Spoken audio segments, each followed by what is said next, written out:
Uh,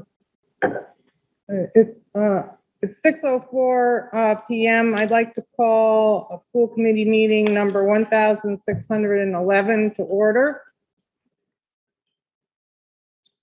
We don't have an executive session as far as I know.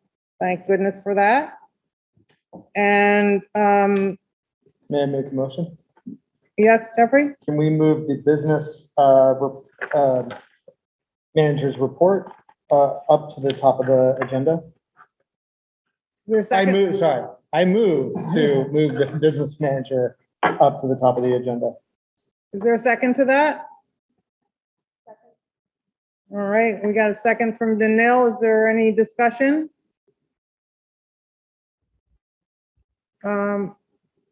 Sorry, trying to find the raise hand. It's Justine, the minute taker. I just wanted to confirm the first motioner and say hello. I didn't catch. Oh, yeah.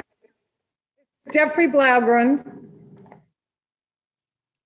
Say it again. Jeffrey Blaugren Okay, is the, and Danil Kelly is the second, okay?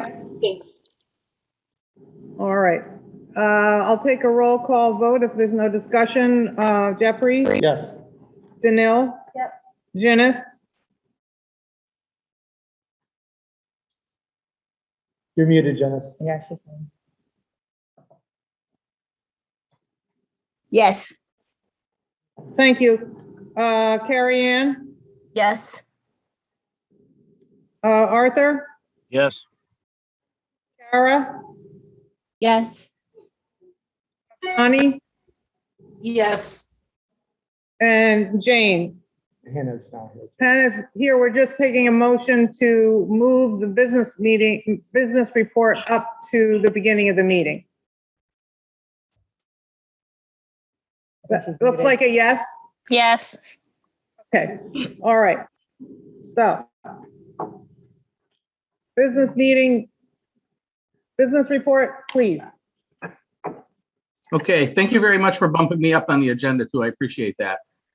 I just have one item for everybody tonight. It's kind of a long one because we really haven't reported any warrants since June. So we have a number of them on the report that I submitted to you. Nothing unusual with any of them, but I can just go through them one at a time. May 31st, those are just typical bills that we get.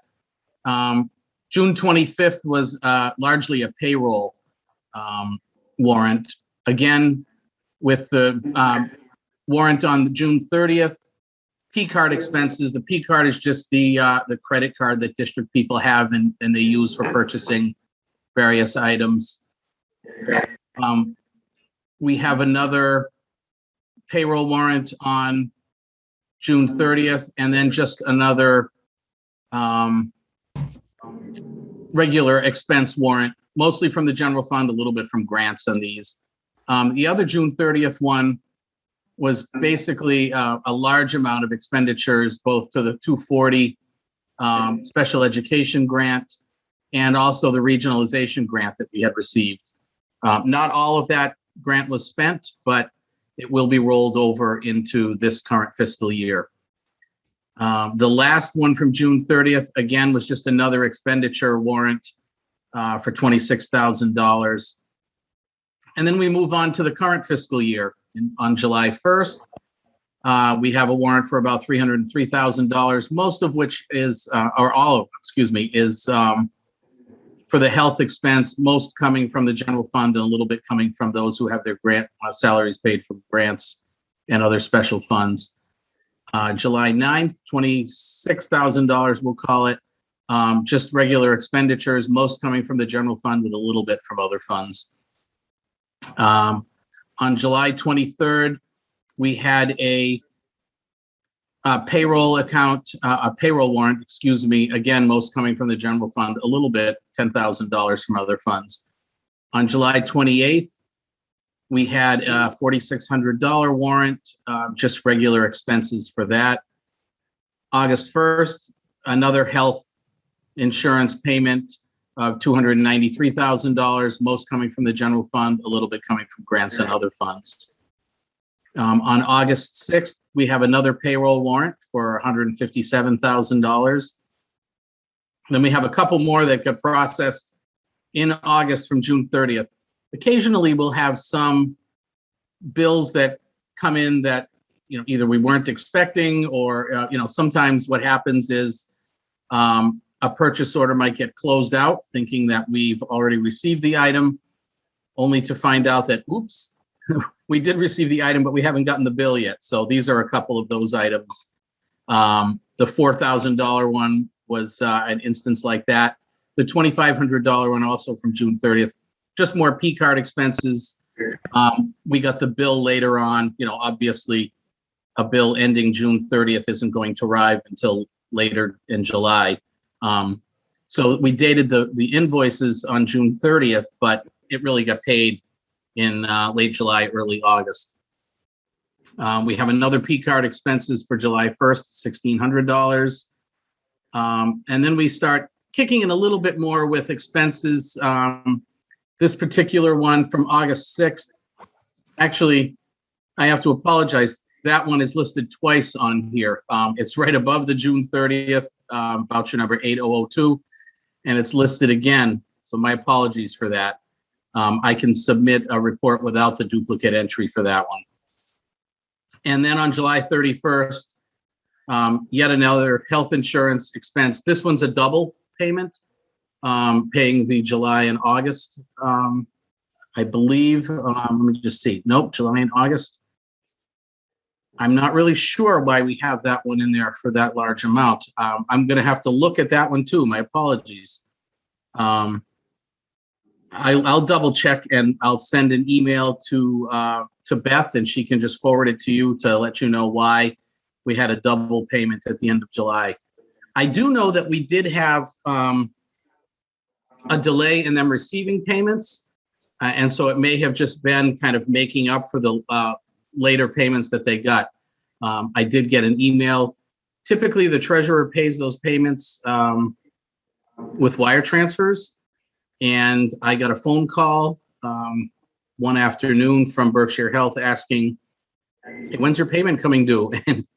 And I said, oh, that should have already been processed. And it was processed, but the wire transfer, I guess, was stuck in limbo or something. When we reached out to the treasurer, he took a look at it. He says, oh, okay, let me fix that now. So it could have very well been that, but I will definitely look it up and let you know. I'm going to take questions from the floor. Jeffrey? Chris, thank you. It looks like that last one, 731, is the employee expense, and the other one looks like group expense. Is that to be assumed that it's the withholdings from that 731? Sorry, voucher number 7005. Is that a employee withholdings? That could very well be. It says health insurance expense and employee expense. It could have been both. I would just feel more comfortable if I could just double check that and look it up and let you know. If you'd like, I can actually look it up and kind of raise my hand. I can look it up right now just to, pull the warrant up in the general ledger and double check what it is. Would you feel more comfortable if I did that? I have no problem whatsoever. I would personally. Okay. Yeah, no, I would as well. While you're doing that, Chris, I'd like to identify the cell phone number 508-816-7047. Can you identify yourself?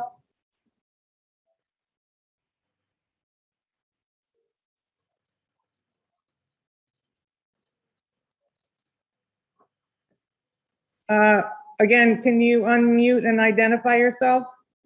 508-816-7047. Sorry about that. Can you hear me?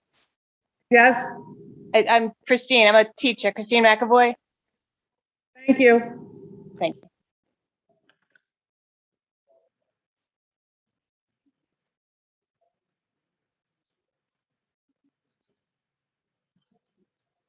Well, Chris is looking at, are there any other questions for him that he might answer while he's still with us here?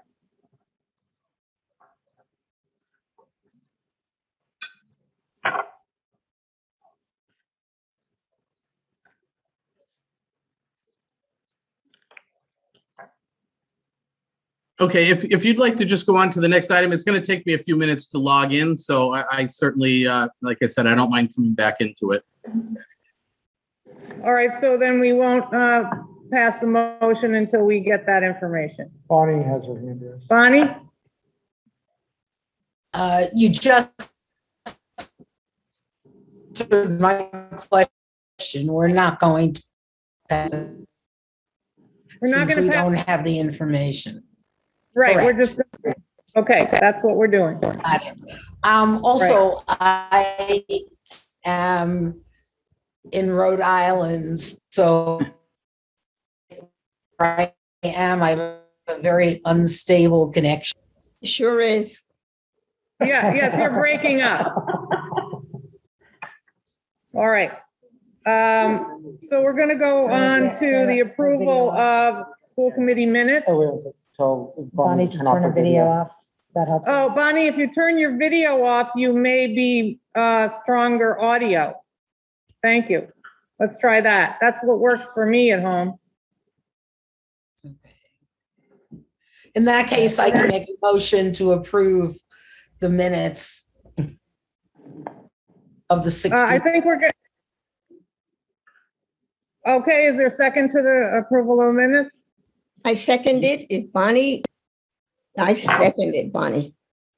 Okay. All right, so are there any corrections?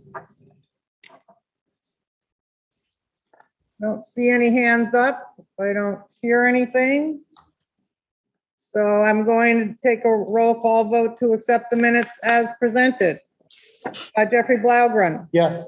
Danelle Kelly. Yes. Janice, Yes, Hannah, Yes. Carrie Ann, Yes. Arthur, Yes. Kara. Yes. Dennis still isn't with us, is that correct? Right. Bonnie? Bonnie, Yes. Jane, yes. All right, I take a motion for the approval of the workshop minutes of July 15th. So moved. Jeffrey Blackburn moved, second from Bonnie. Any corrections on this?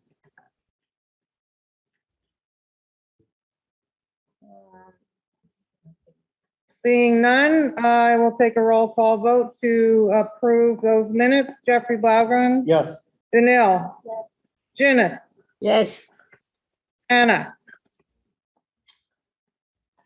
Yes. Carrie Ann, Yes. Arthur. Yes.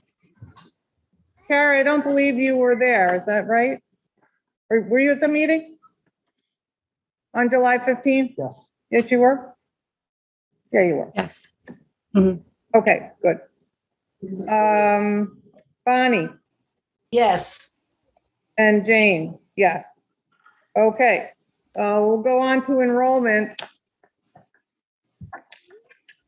So in your packet, I don't know if they're numbered or not today, but in your packet is the enrollment report for, I believe this is as of August 16th is when it is. And we are at 634 students and still having students coming in. So we'll have an update when we get closer to, and maybe at our September meeting as well. I will say that we've had a nice influx of students, but we are still experiencing some who are considering homeschooling due to COVID. That is making a little bit of an impact. Jeffrey? Beth, the total for all schools, where do we compare to the end of last school year? I'm not sure we did a Today. mid-August one. That's what I'm saying. So I think we were right around like 658. So it seems lower than it is, but we're also not at September. I think we Okay. did the September to September, so we're not fully, decided. So, And how did we finish 2021? 2020. should be on here, right? Or did she? No, she only gave us this month, I think. I don't remember, but Yeah. we graduated one of our larger classes, Yeah. and then we've taken in, like I said, quite a few students this year. Our early grades are large comparatively in previous years, but I do note that there are some homeschooling students that, we had hoped would be coming back and have decided to continue that because of COVID. Excuse me? Yeah. Just to let you know, you have Chris back with his hand up. Yeah, I see that. Chris, go ahead. Wait, are we done with this? No, we'll come back to this. I just want to close out, Chris. You're muted, Chris.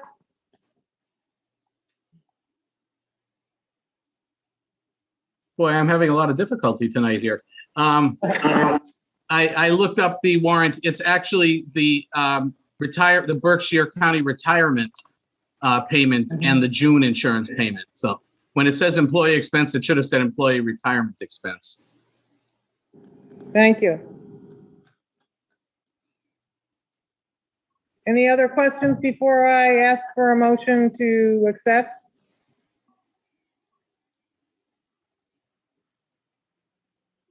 Do not see any questions, so I'll take a motion to accept the warrant. So moved. Second? Second. Danelle got it first, so here we go. Jeffrey? Yes. Danelle? Yep. Janice? Yes, Hannah? Yes. Carrie Ann? Yes. Arthur? Yes. Tara? yes, Bonnie? Bonnie? No, she's unmuted. Yes. Okay, thank you. And Jane. All right. Back to enrollment. If there are further questions for Beth on the enrollment. 1 second.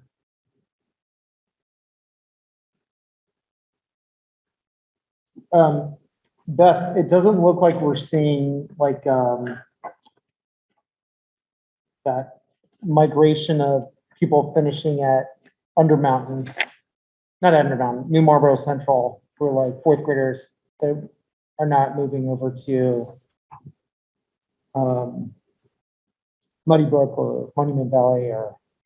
No, most have matriculated here. That's Yes. great news. It's wonderful, yeah. And we're Okay. giving 2 tours tomorrow, I believe, for New Marlboro students who are excited about joining us at the Undermountain campus for fourth grade. That's fantastic. Thank you.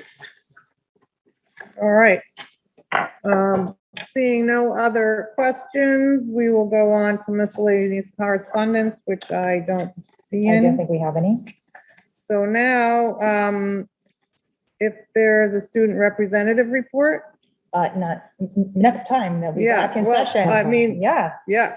And I Same don't with the think we have a spotlight? student spotlight either, but, but we will for next time because Yep. we have a plan. and now is the opportunity for public comment. Please raise your hand if you'd like to speak.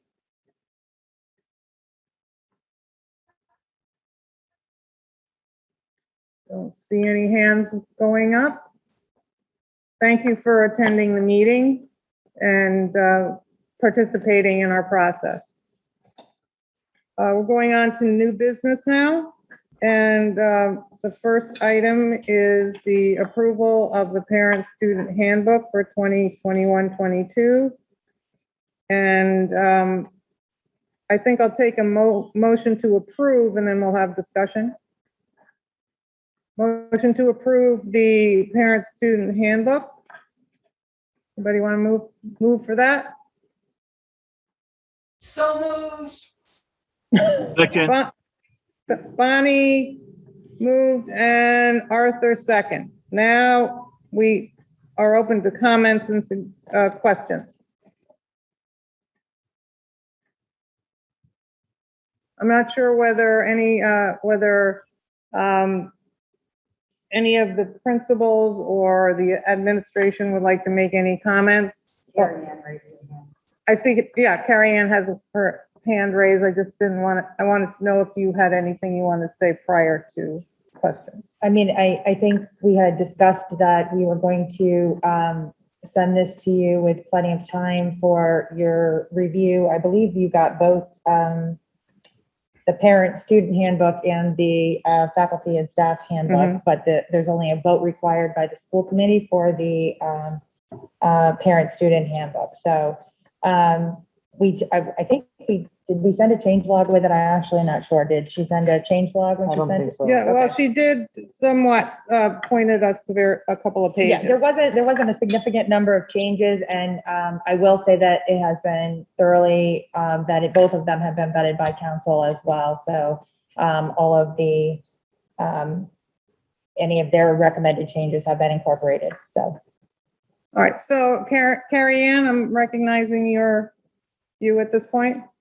My question was going to be asking of what were some of the changes, or if there were any. This is the first time that I've read the student parent handbook, so I didn't really know what I was looking for in terms of any differences. But I did notice that there, at least in the parts that I've gotten through so far, that there weren't any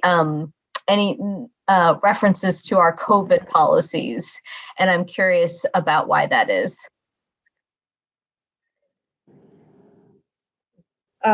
They don't go in this as much as they are. They're part of we have it listed on the website under the COVID reopening. So that's what's recommended, that it's posted there. It's not usually part of this specific.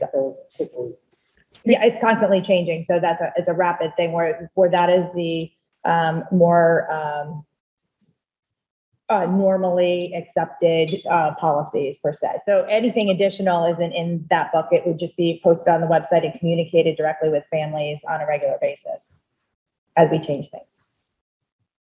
Thank you. I had a question that I need, go ahead, Jeffrey. Minute. No, I go last. Oh, okay. Beth, in terms of COVID policies changing and whatnot, our primary means of communication are the website, email, and the school messaging app. Is that correct? Well, yes, but it also will be principal weekly newsletters. I mean, everywhere we can think about ways to communicate. Well, there'll also be, conversations in classrooms. Teachers will be talking about, appropriate. So there's lots of ways it's being communicated.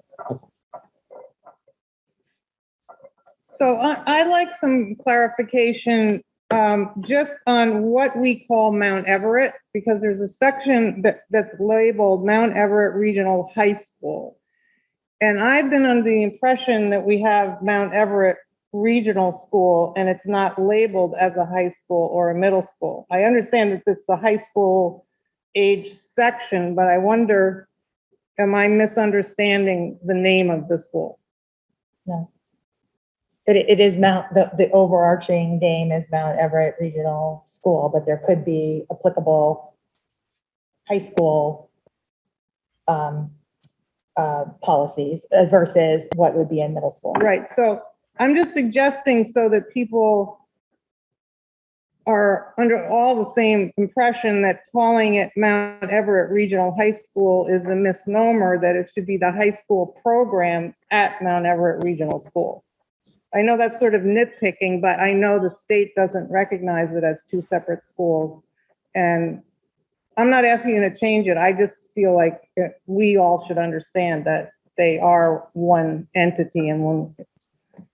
So. I think, again, it was maybe more for ease of reference. If a high school parent is looking for a specific, they can go to that section of the handbook. But yes, it is a secondary school, and it's the overarching name is Mount Everett Regional Regional School. Right. Okay. Now I'm saying it. Okay, yeah. Okay. Thank you very much. Any other questions or comments, Carrie Ann? I just have one other question, and it's slightly off to the side. But when I was looking over the student parent handbook, there was the academic calendar in there, and then when I went online to try to find the school committee calendar, there was only the calendar from last year. Do you know when we'll have up the school committee calendar on the website?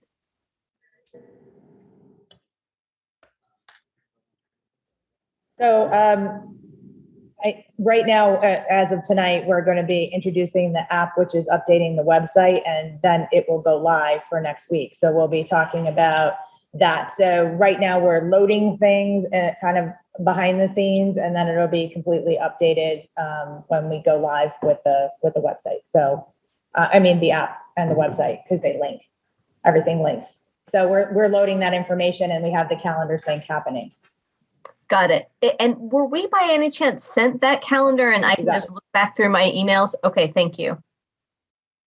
I just want to say that one change from last year, Carrie Ann, is that the pronouns were changed to be gender neutral in this version, which was something that we had hoped would happen, and it has happened. But if you hadn't seen last year, you wouldn't notice the difference.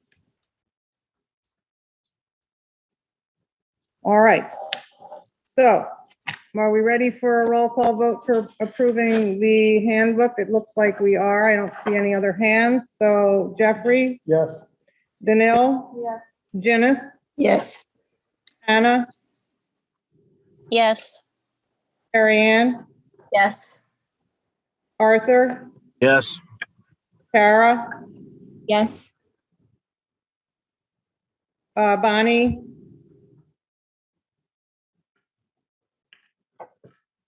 She's still, Bonnie? Yep. Yes. And Jane, That was yeah. a yes. I don't know if you could hear it. I got it. I got it. All right. Hope you can hear us. I can. Now we're going on. Good. New business, accelerated roadmap presentation, and I'll turn the floor over to the administration on this. You will, yes. So I will start on behalf of the administrative team, and then I will evacuate my front row seat and let them do their little spiel as we move through it. So did you want to do the PowerPoint? Great, thank you. I don't need it for my part of it, but Mr. Thompson will load the PowerPoint for us. So as promised, we've been talking about sharing the work that we've been doing this summer with all of you. The admin team has been working incredibly hard. We had 3 separate full-day administrative retreats, one starting the day after school got out, because we just recognize what a tremendous challenge this is, and wanted to be as prepared as possible. So the work that we're going to talk about tonight is, the academic piece. We're going to talk about how we work with students to recover after the COVID, which is still happening, but the significant amount of time that we weren't in school last year. But we know how hard it's been for students and families and our faculty and staff. So our primary focus and everything that we're doing is on the health and well-being and social emotional needs for everyone that we're speaking about.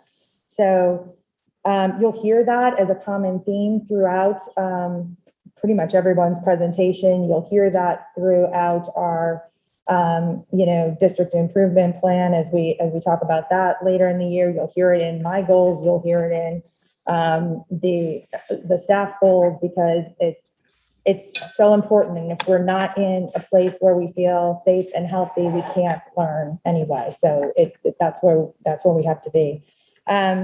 We have put out a survey to families and students, and we are collecting information on that very topic. We plan to share the results of that with the committee on September 9th at our next school committee meeting.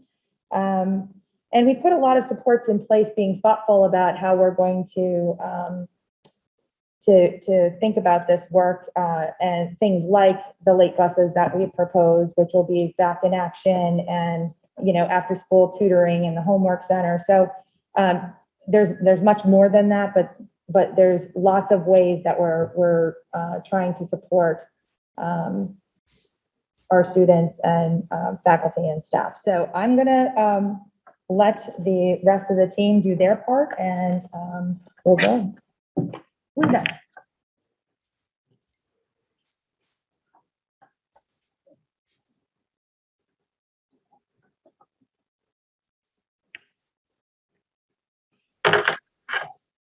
Hi, everybody. Can you hear me well enough? Or do I need to take my mask down? We're good? Okay. Excuse me. So we started the last time that we met trying to explain to you just really a little bit off the cuff what accelerated learning meant, because it sounds a little scary. It sounds like we're going to rush through things and leave kids in the dust. So we put together this PowerPoint for you to really explain in more detail what this means. Can you hit the next slide? So on this slide, we've talked about the difference between, well, there's two different ways to address unfinished learning. There's the traditional remediation, which is where you go back and you try and put back everything they missed.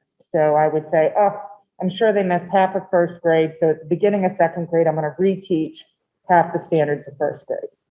Then there's the learning acceleration model, where all students receive grade level access. And then as they need to learn standards that would support the grade level one, you build that in just in time. So it's considered just in time teaching.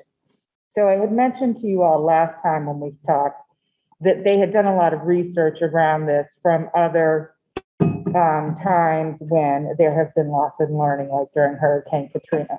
And what they found is when we do traditional remediation, children don't grow. If anything, they go backwards. But when we do accelerated learning, they not only grow, but frequently catch up.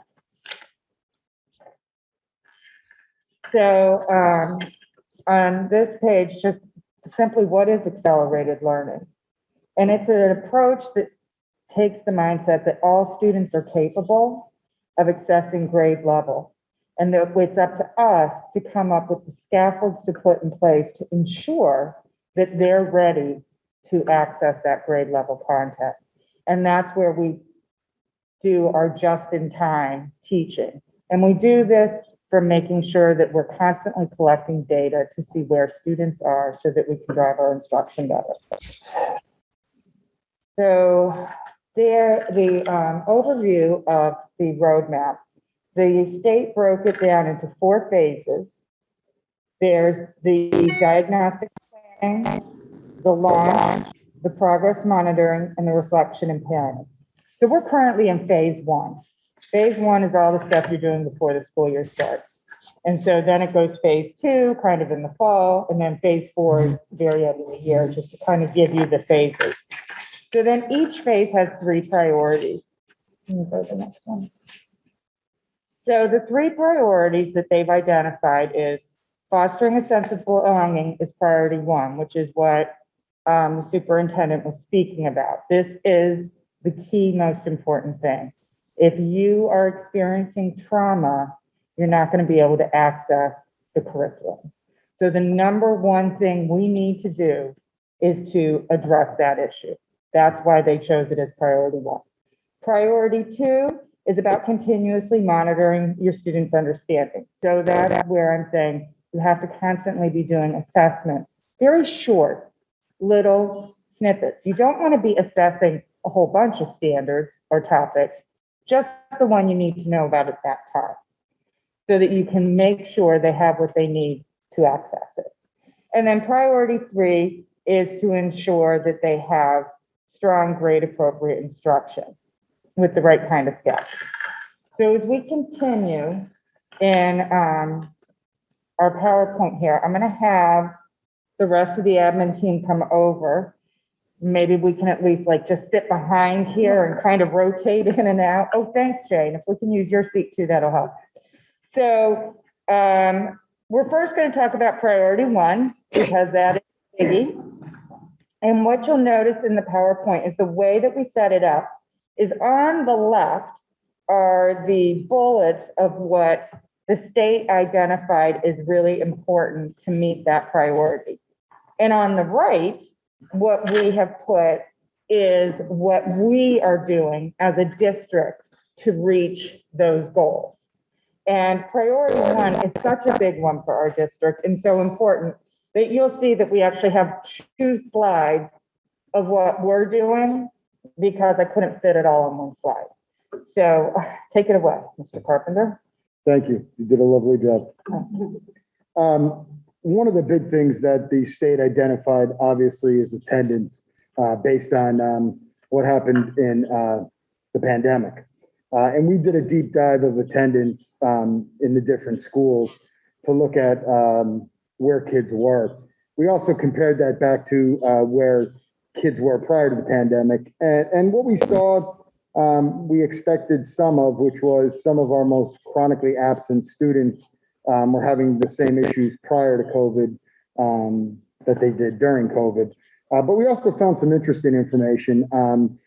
And, you know, I can give you an example at the secondary level. We had about 59 students who were absent between 10 and 19 days. But when we looked at the day of Wednesday, which was a total remote day, 32 of those students would have been less than 10 days if we didn't count that Wednesday. And what we found is what we thought on certain days, we didn't get a lot of participation. And in those Wednesdays, we looked at other things like families that didn't really have access to the internet. But a lot of kids who did chose not to attend on the total remote days.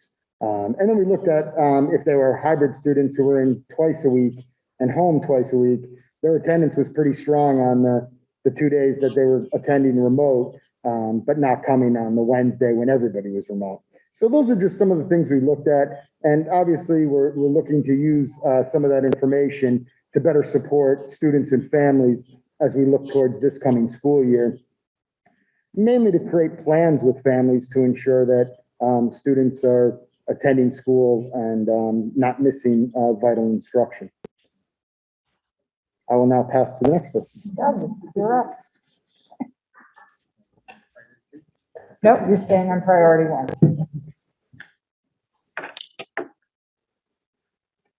Good evening. My name is Doug DePonde. I'm the assistant principal at Mount Everett Regional. I work with Mr. Carpenter. I'm talking about the advisory, the social emotional aspect. Last year, we transitioned from our tutorial period to an advisory period that was met every day, and we had a different cohorts and the Wednesday day and so forth. So usually most students got it 2 days a week at least. With that, we created an advisory committee and we adopted the 5 social emotional learning core competencies as our guiding principles. Did anybody have a comment? Okay, sorry. So we adopted the 5 social emotional learning core competencies. They are self-management, self-awareness, social awareness, responsible decision-making, and relationship skills. And then we really had a focus where our advisory committee created lesson activities around relationships. So establishing positive relationships, maintaining those positive relationships. That was kind of our main focus for that year. So this upcoming year, we're looking at implementing a more robust curriculum with a more structure and focus while still utilizing our social emotional learning core competencies. Thank you.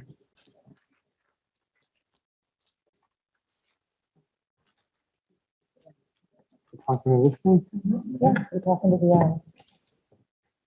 Because if you look at them, you're not looking at them. Yep. If you look at the hours, you're looking at them. Great. Good evening. So similar to what my compatriot here, Doug, shared, I'm going to talk a little bit about social emotional learning and how we're going to implement more effective programs and practices at the elementary level in all buildings. So at the end of the school year, we met as a student support services team, and I also met by Zoom with faculty, and we talked about the need to really hone in on one set of shared language and one program really across the district, so that it wasn't such a hodgepodge of how we were supporting kids. And they had a consistent vocabulary and familiarity with practices that supported their joy, well-being, safety, and also academic resilience. What we landed on, we surveyed the entire staff, and we landed on responsive classroom. And this approach has 6 guiding principles. It also plays on the 5 social emotional learning competencies outlined by Castle that Doug went through, so I won't repeat those. But I'm going to read a little bit about it, and then I hope to actually model a responsive classroom practice with the school committee later this year, just for fun. Okay. So the core belief: in order to be successful in and out of school, students need to learn a set of social emotional competencies. They include cooperation, assertiveness, responsibility, empathy, and self-control. They also need a core of set academic competencies. Those include an academic mindset, perseverance, learning strategies, and healthy academic behaviors. The guiding principles are: teaching social emotional skills are as important as teaching academic content. How we teach is as important as what we teach. How we work together as adults to create a safe, joyful, and inclusive environment is as important as our individual contribution or competence. And partnering with families, knowing them and valuing their contribution is as important as knowing the children we teach. I won't get into the nitty gritty, but right now the practices that we're going to implement at the beginning of the school year is 20 to 30 minutes morning meeting every day for every student in every class. This helps you create a classroom culture. There's 4 components to it. And then also closing circles at the end of the day, shared teacher language, and finally, rule setting and making with students. So they're a part of that classroom contract. Thank you.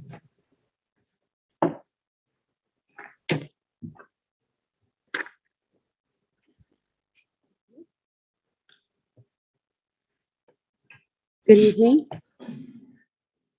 I'm going to talk to you a little bit about something that we've discussed on a number of occasions, but we're preparing here at school for our children to come to us, some of them having had a difficult time just like the rest of us have. So we're forming a team of professionals to provide guidance to staff and to support students to address mental health and social emotional needs and concerns.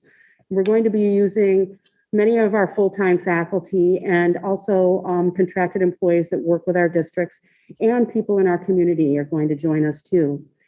We're using the Promoting Wellbeing guidance that has come out from the Department of Elementary and Secondary Education, an elaborate document that is really helping us to understand and guide us how we can best address the needs of our students.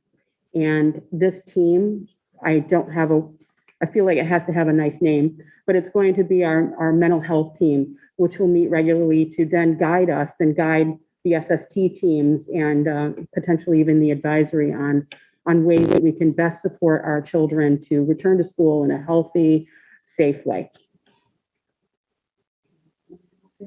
Do you want to talk about anything else here?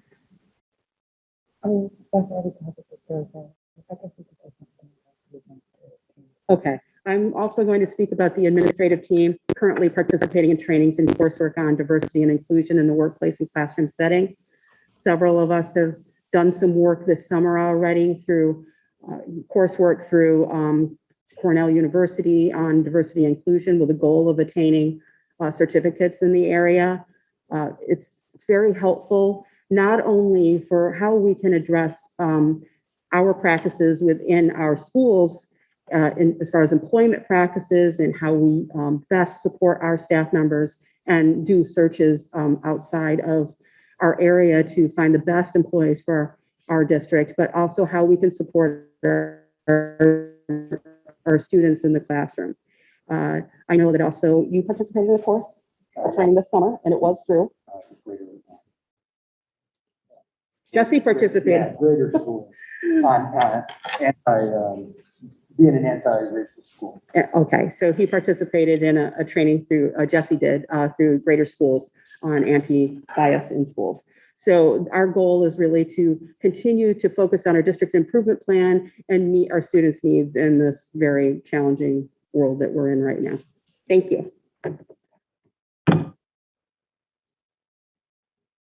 Okay, so priority 2 is about monitoring our students' understanding.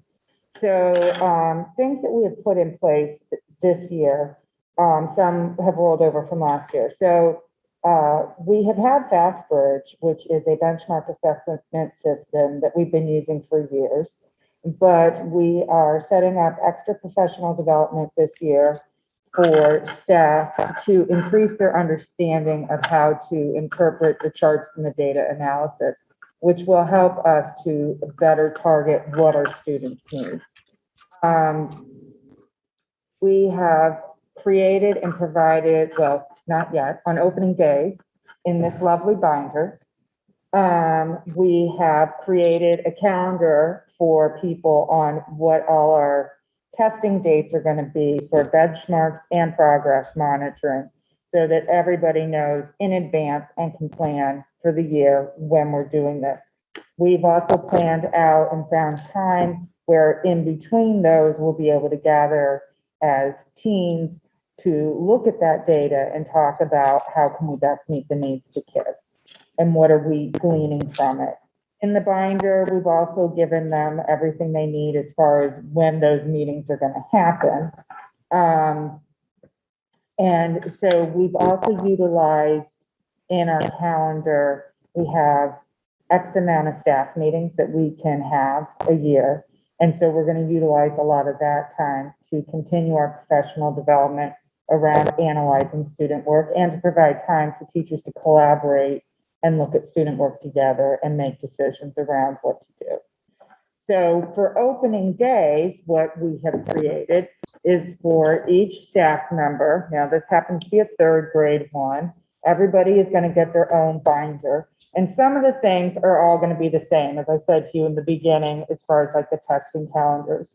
And then everybody's going to get information on the accelerated roadmap and how to support them in their instruction, and a section on prioritizing standards. All standards are important, but there are ones that are even more important because they build on others. They're a foundation, and those are the ones that at this time we really need to focus in on. And then depending upon who the teacher is, they get all the standards that they're responsible for teaching. And then what we found when we were digging into the accelerated roadmap is it can be quite the rabbit hole.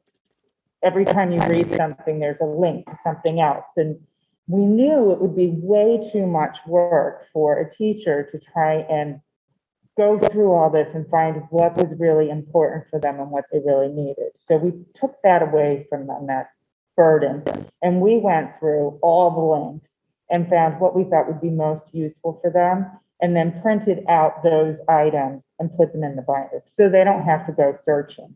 So for example, the state has a million wonderful resources, but they have a lot of quick reference guides that help you depending upon your content area. And it would have taken a teacher a very long time to actually access these things within the accelerated roadmap document. So we just took care of it and took that burden off them. Another thing that the state had that, you know, if they got lucky, they would have found is samples for writing at each grade level.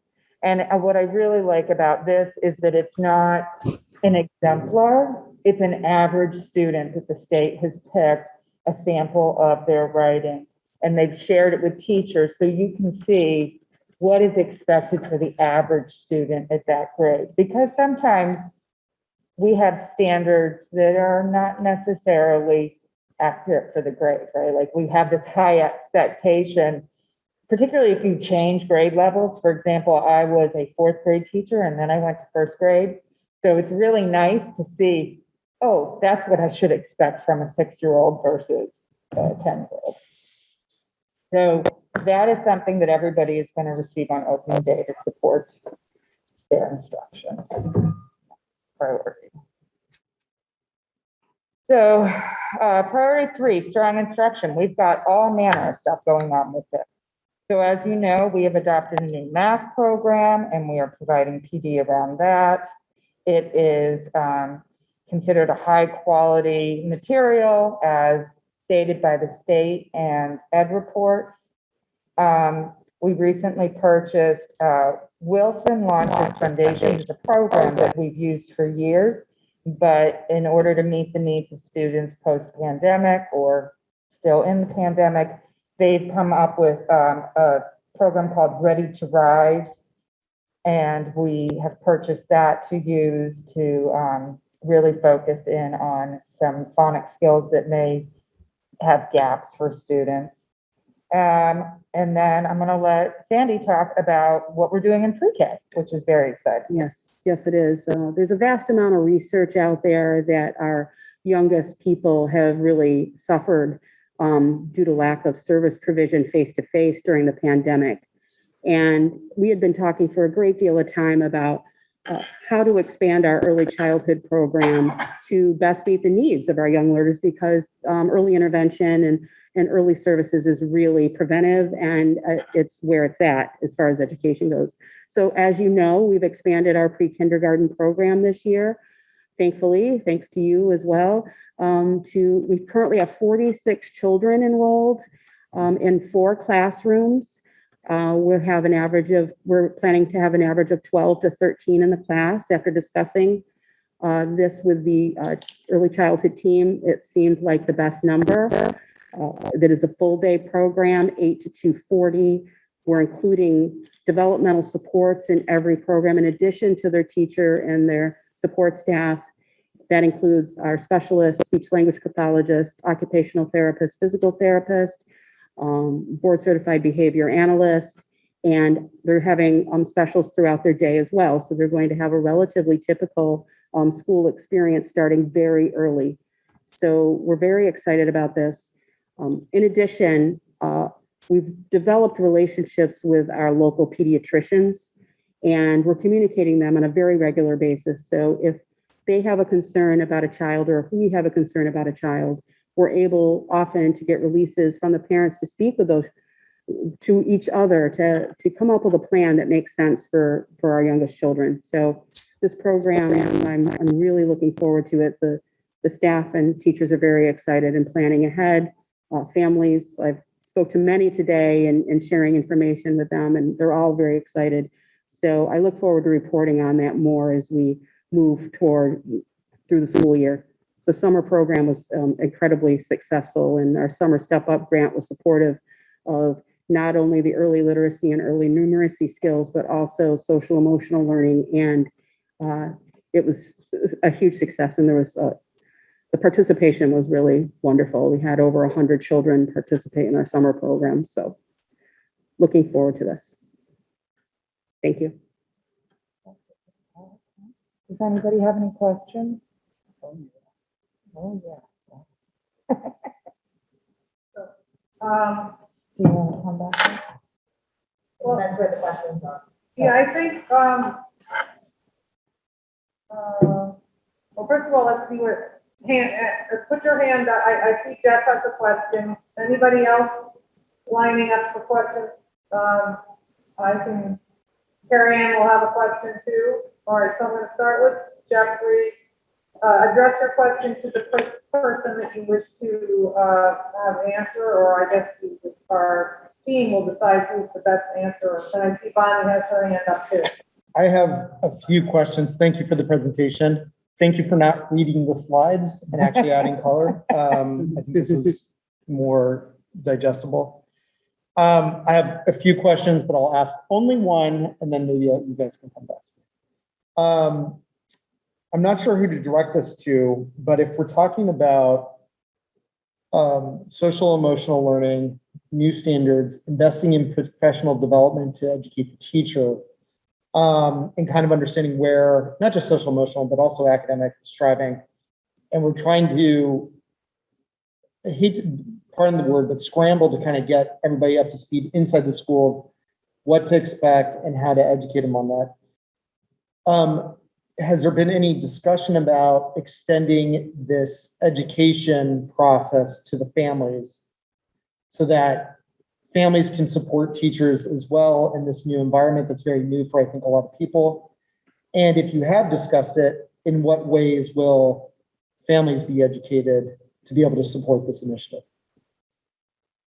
Well, in the academic one, I can speak to the fact that with the new math program, because this will be really a change for people, before every unit, a letter will go home to the family that will explain what the child's going to be learning, but more importantly, it's going to be saying what you can do with your child at home to help build that math concept just over dinner or in the car, or, you know, things that are simple that any parent can do, not here's a piece of paper and we're going to do math together, but things that you can incorporate into your daily life to help build that skill that they're working on in that unit. As far as the social emotional learning, at the elementary level with responsive classroom, the families will be notified of the whole process. With the little kids, the morning meeting, families become involved in it because when the children share, it's not like a show and tell, it's like a share an experience. And so frequently teachers will reach out to families to say, you know, your child is going to be sharing an experience. Maybe you can talk with them in advance so they're prepared to be able to talk about something. You can help kind of guide them around what would be something interesting to talk about. Do you have anything to add? Yes, I do. Okay. So I'm glad you said that. So in concert with the promoting well-being document and with the first priority and the acceleration roadmap, we are really prioritizing in our district improvement plan our communication with families. And the importance of that is obviously everybody's having their own experience, a difficult experience right now. So our communication, the level of communication that we're having with families, we feel is going to be incredibly important. Making those connections very early. We have actually put out some guidelines on what, you know, I would expect from the teachers who work in my department, and reaching out early and often to be preventive. Like, if not, don't wait until there is an issue. Let's talk about what is happening and how can we work together to support the child to be successful. So I think communication is going to be a very big piece of what we're doing. Yeah, one thing, you know, I think you need to get closer. I just wanted to add, both academically and social emotionally, and the two, obviously, if we're successful, are integrated, but something that was successful last year were the targeted parent nights that we did virtually. And although everyone can't always make it into open house and so on, making those available to families and those opportunities, especially with the new math program, but also with specifics about responsive classroom, if we host some family nights, and target them to, you know, K1, 2, and then 3, 4, 5. That's something that I'd like to continue to do this year. Again, thanks.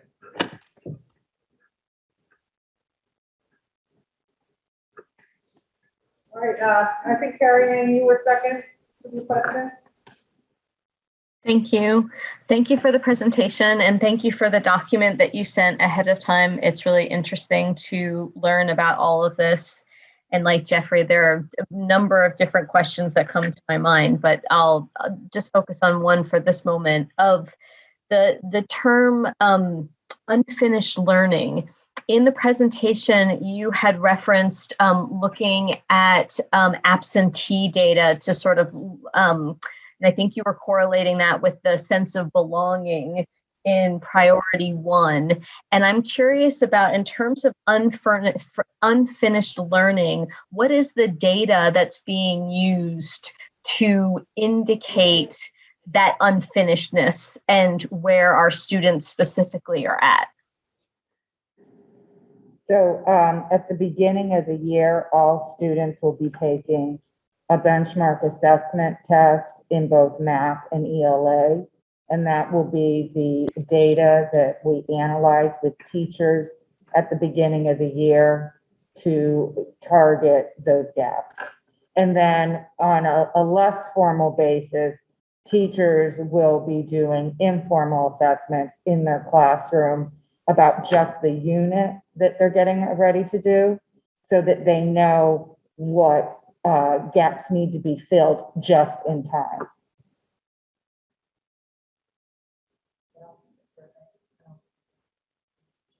Oh, and the survey from the social emotional piece. So the survey was just sent out the beginning of the week. It's actually on our webpage, and there's one for the parents or guardian and one for the students. And so we'll be using the responses from that to help inform what students need coming back to school.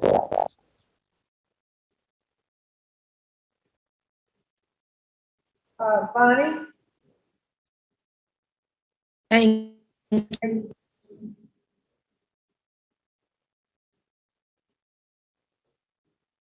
Because my internet is so, I'm gonna ask my questions all at once. Can she type it in the chat? And first, I love what you're doing with how you're in. I think that's great. One of the questions I have is, Jesse, what? Jesse, there is like in the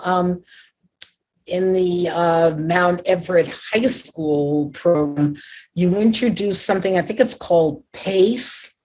Is that the program's name where it would? Yeah, I don't know. Okay, so the PACE, she's gone. Well, you could respond. It's recorded. Sure. The PACE program is a special education program that is open to all students who need it, but it's the program for academic and community engagement. And typically, I was just saying, Bonnie, that it's a special education program, and it's for students who struggle to be in a typical school environment, and we program accordingly. So it's the program for academic and community engagement, but it's available to students who are struggling in the typical school setting.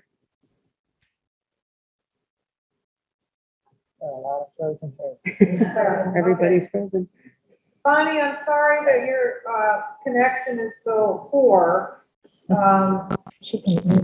So you will be using this, not remediation. Yeah. Bonnie, I'm gonna Okay. that you email. My next question is, the Wilson. Bonnie, we're not hearing you well, so the suggestion was that you email your questions.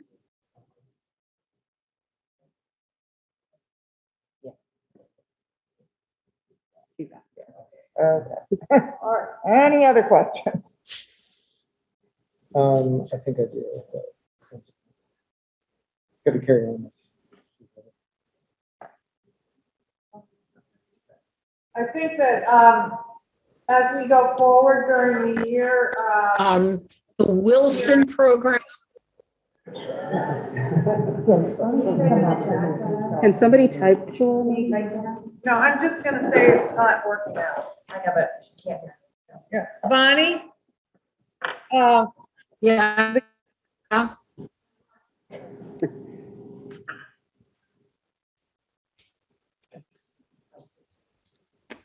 That's to Steve. That's to.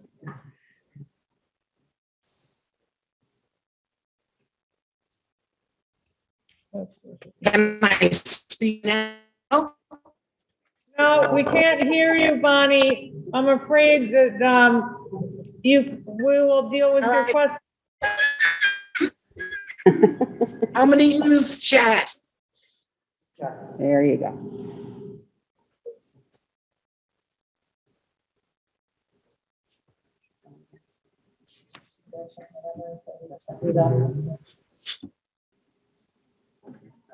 She's in Rhode Island. I don't know.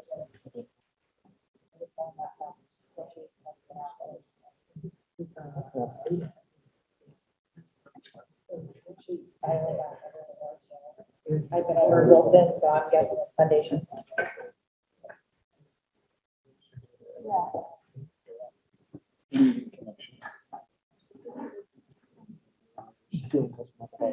All right, well, this is, I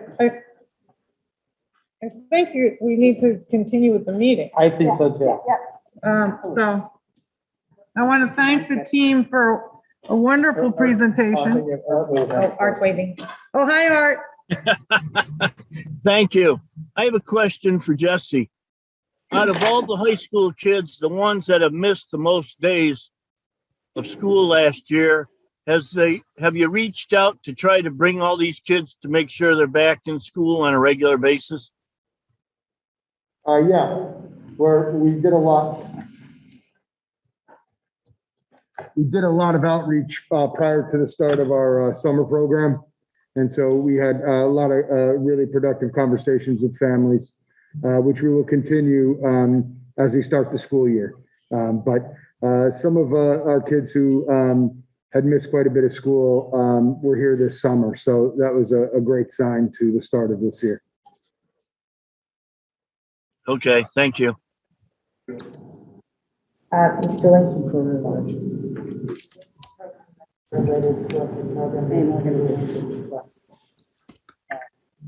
Okay, that's it.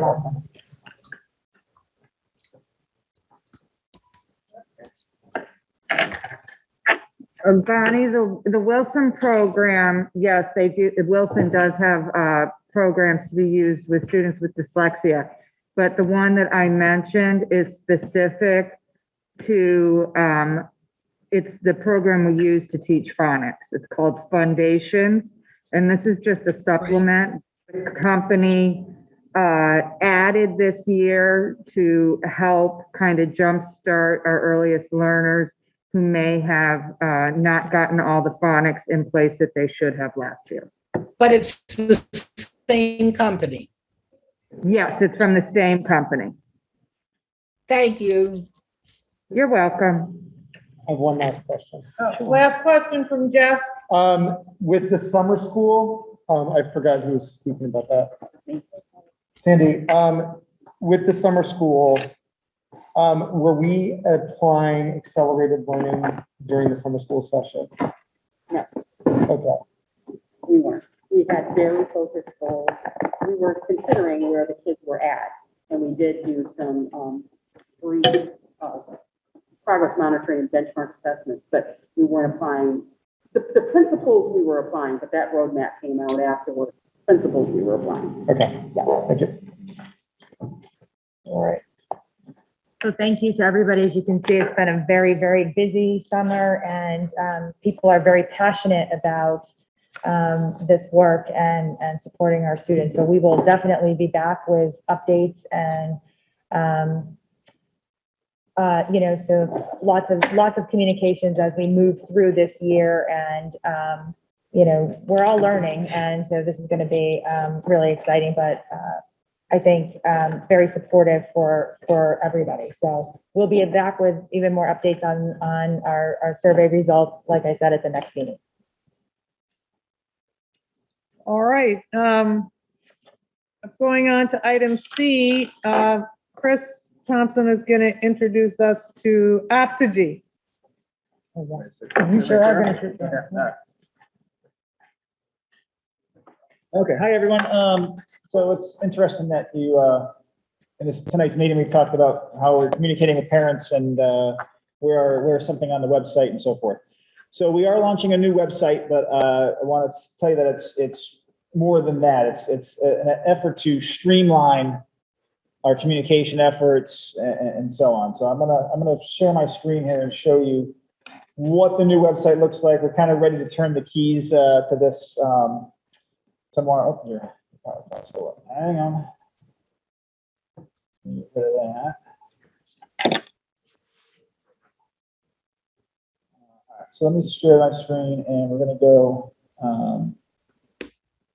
here. So the new website, this is going to be this will be your homepage.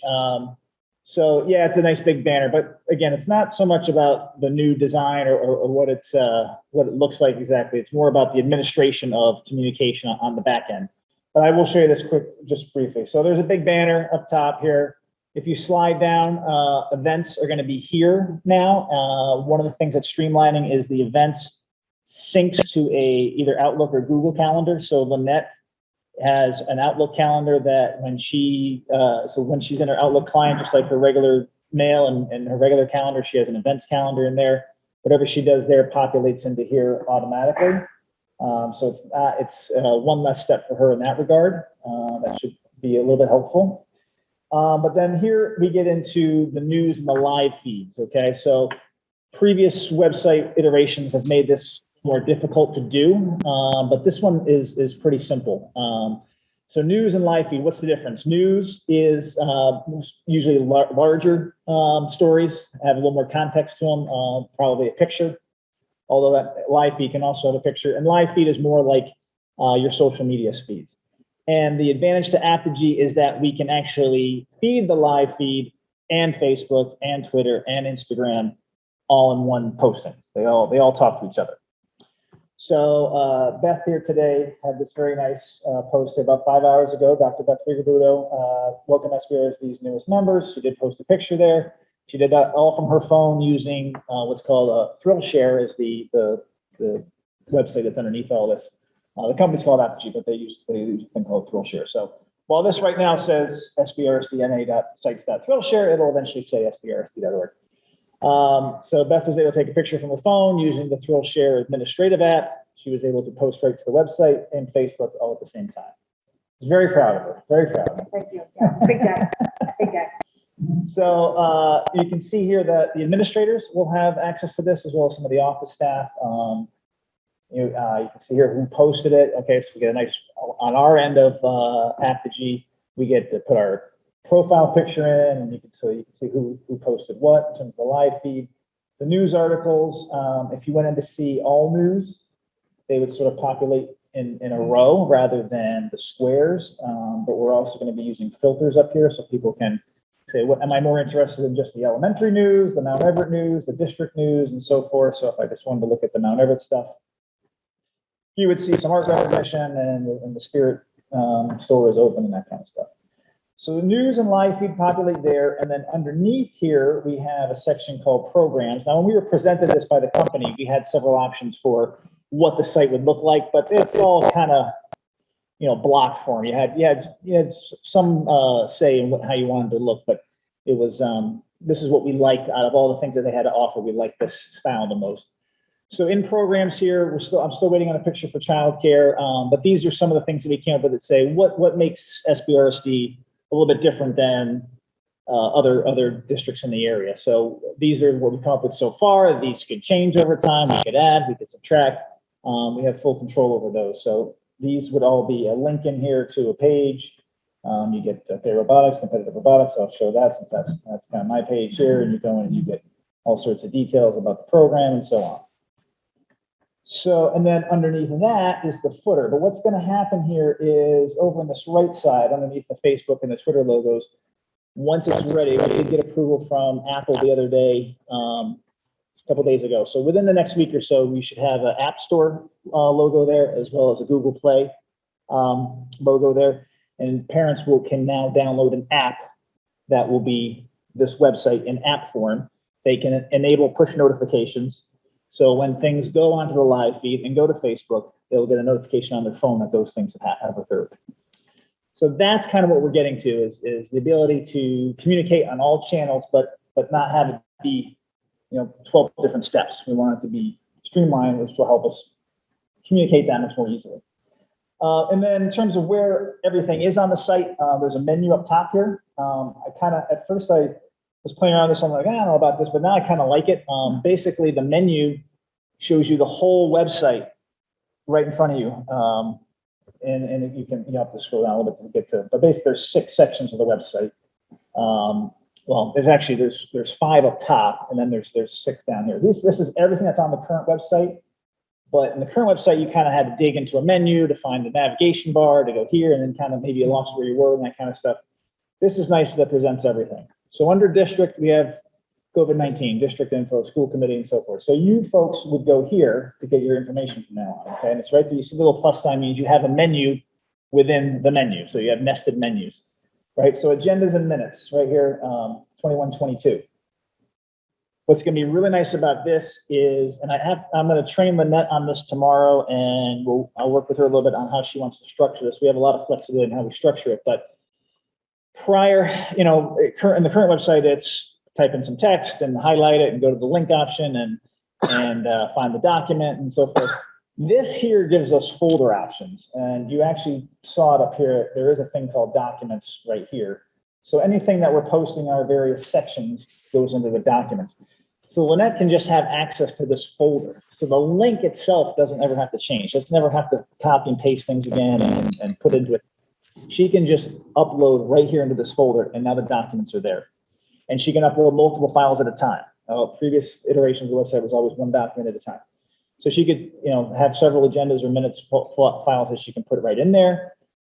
She can drag and drop the order of them, so we can make sure that the latest is on top.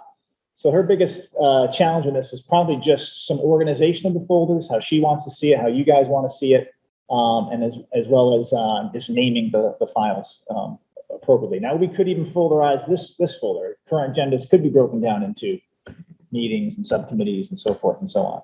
But the ability for her to upload documents and get them to you is going to be far easier than it's ever been. And then define them. And define them, it should be. So you're going to be right here, school committee, and then like under schools here, we have our student registration information. We have, and under learning will be all of our quick links that we had before. And previous it was, click here, click there, then you can get them and so forth. So like I said, athletics, students and families, calendars, there's 6, this section, and then these are what they call platform sections. Those are kind of common to all websites that use Apogee, but and then the staff here. So you've got a much nicer way to put all the staff in. If I don't have your picture yet, I'm coming for you, Julie. So, it's just a district logo for now until I get the picture, but people can come in here and see the staff much more easily than they ever could before. And then you can go into the department and say, I just really want to see who's that under mounted, and that kind of stuff. So district office, BCCP, food service, buildings and grounds, and so forth. So easy to connect to, get their phone number in there much easier. So when Beth said, take this ball and run with it, I was like, oh boy. But it actually, now that I've played around with it, I really, really like it. I think it's going to be a really, really good platform to use. Jeff, sorry to ask. 2 questions. The one has a couple of questions. I forgot one other component. Please go ahead and finish. Oh, sorry. The other component I forgot about was not just the live feed, but it also will replace School Messenger. It does have voice calls. I don't know if that was going to be a question. It does have voice call capability on the administrative side. So not just so we can post more than just Facebook and all the social media feeds on the website and feed the app as well, but there is voice call ability as well and email. So these emergency communications, reverse set phone trees, what? Do we have an ability to do like an emergency banner ad, like when we had the lockdown, that if we're sending out a push message, that at the same time it's updating to the thing where across the place says, do not come to the school? I'm trying to think. In this way this is set up, we probably have to put it here. It's probably we do probably shut down the regular banner and put it in there. Yeah. It's just something to think But about. it would do the text. It would do the text, the message. It would still do the call, the text, the message. I mean, really, what happens when you get into making an emergency thing like that, you have several buttons across the top, and one would be voice call, live feed, web, Facebook and that kind of stuff. So email, text message. So, sorry, these are very simple questions, but it's, so from a technology side, are the documents that we now have folders, is this going to be the repository for the community for non-sensitive documents? Yes. Yeah. Okay. So there's a fault, what's the fault tolerance on it? Is it posted on like Amazon or what's Yes. Yep. Yeah. The documents are actually on Amazon Web Services. Yeah. Okay. So it's replicated and we have redundancy built in. Yep. Is there a feature about version control, like we have an early version of maybe draft minutes and then we're superseding it with approved minutes or anything like that? Do we have that capability? No, it's really just housing the PDF version, whatever the final So it's version the you're final on. document, not in flux document. Right, Okay. right. And then one concern I had just with the live feed, do we have a moderator, and who is allowed to have posts come through? Because if it's like following a hashtag or something like that, those can be co-opted, and we don't necessarily want that to be. Right, right. Yeah, I think at this point in time, we talked about just the administrators having the ability to post to the live feed. It's not going to be like a wide open thing.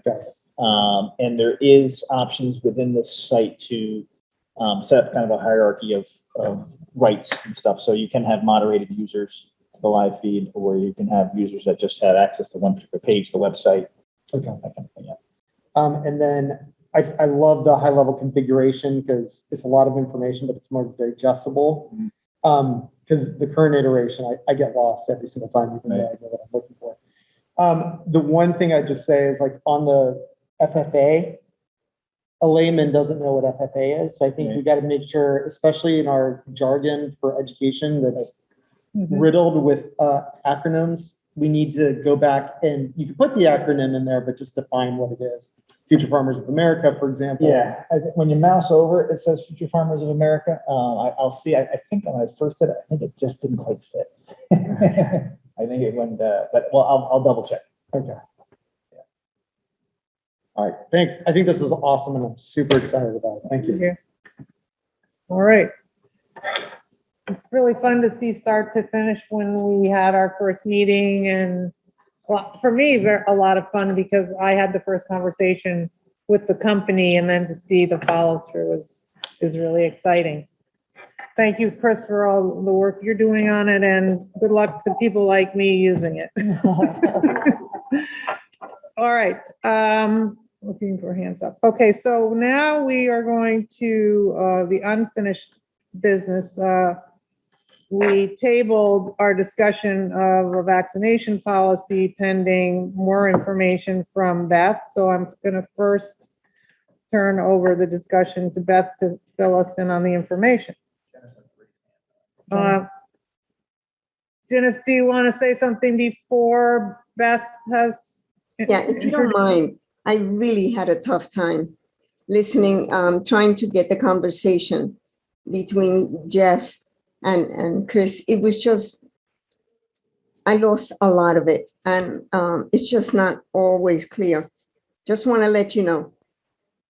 Okay, so we will work better. Please raise your hand if you don't understand what Beth is saying. Okay. I haven't said anything yet, so good news. Okay. So I think there were two basic questions, and Sandy, I might have to, I forgot to write down the second part. I think we were asked a couple of questions that might inform your discussion on a potential vaccination policy.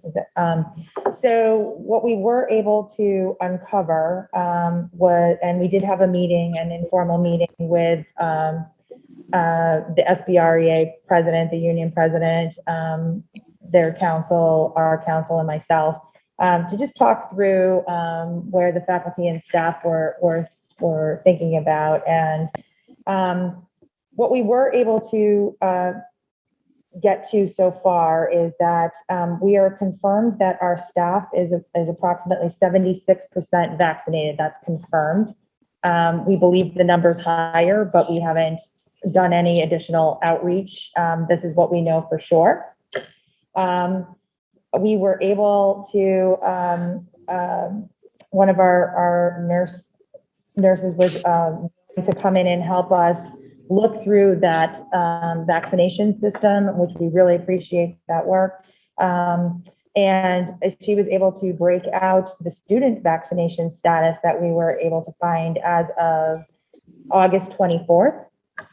She broke it out by grade level, but I'm just going to read the overall totals just to give a sense of where we're at right now. So out of, let me say, our total student population from grades 7 to 12 who would be eligible right now for the vaccination. The total number of students is 263. So their partially vaccinated percentage is 10.3%. The fully vaccinated percentage is 49%. So that's what we have at this point in time. So that is really good data. I believe another question that was asked, and I think it was by the public, was how many people participated in the testing? And I can't remember, 22? There were 130 students and Okay, 130 students and 42 staff that participated in the pool testing that we.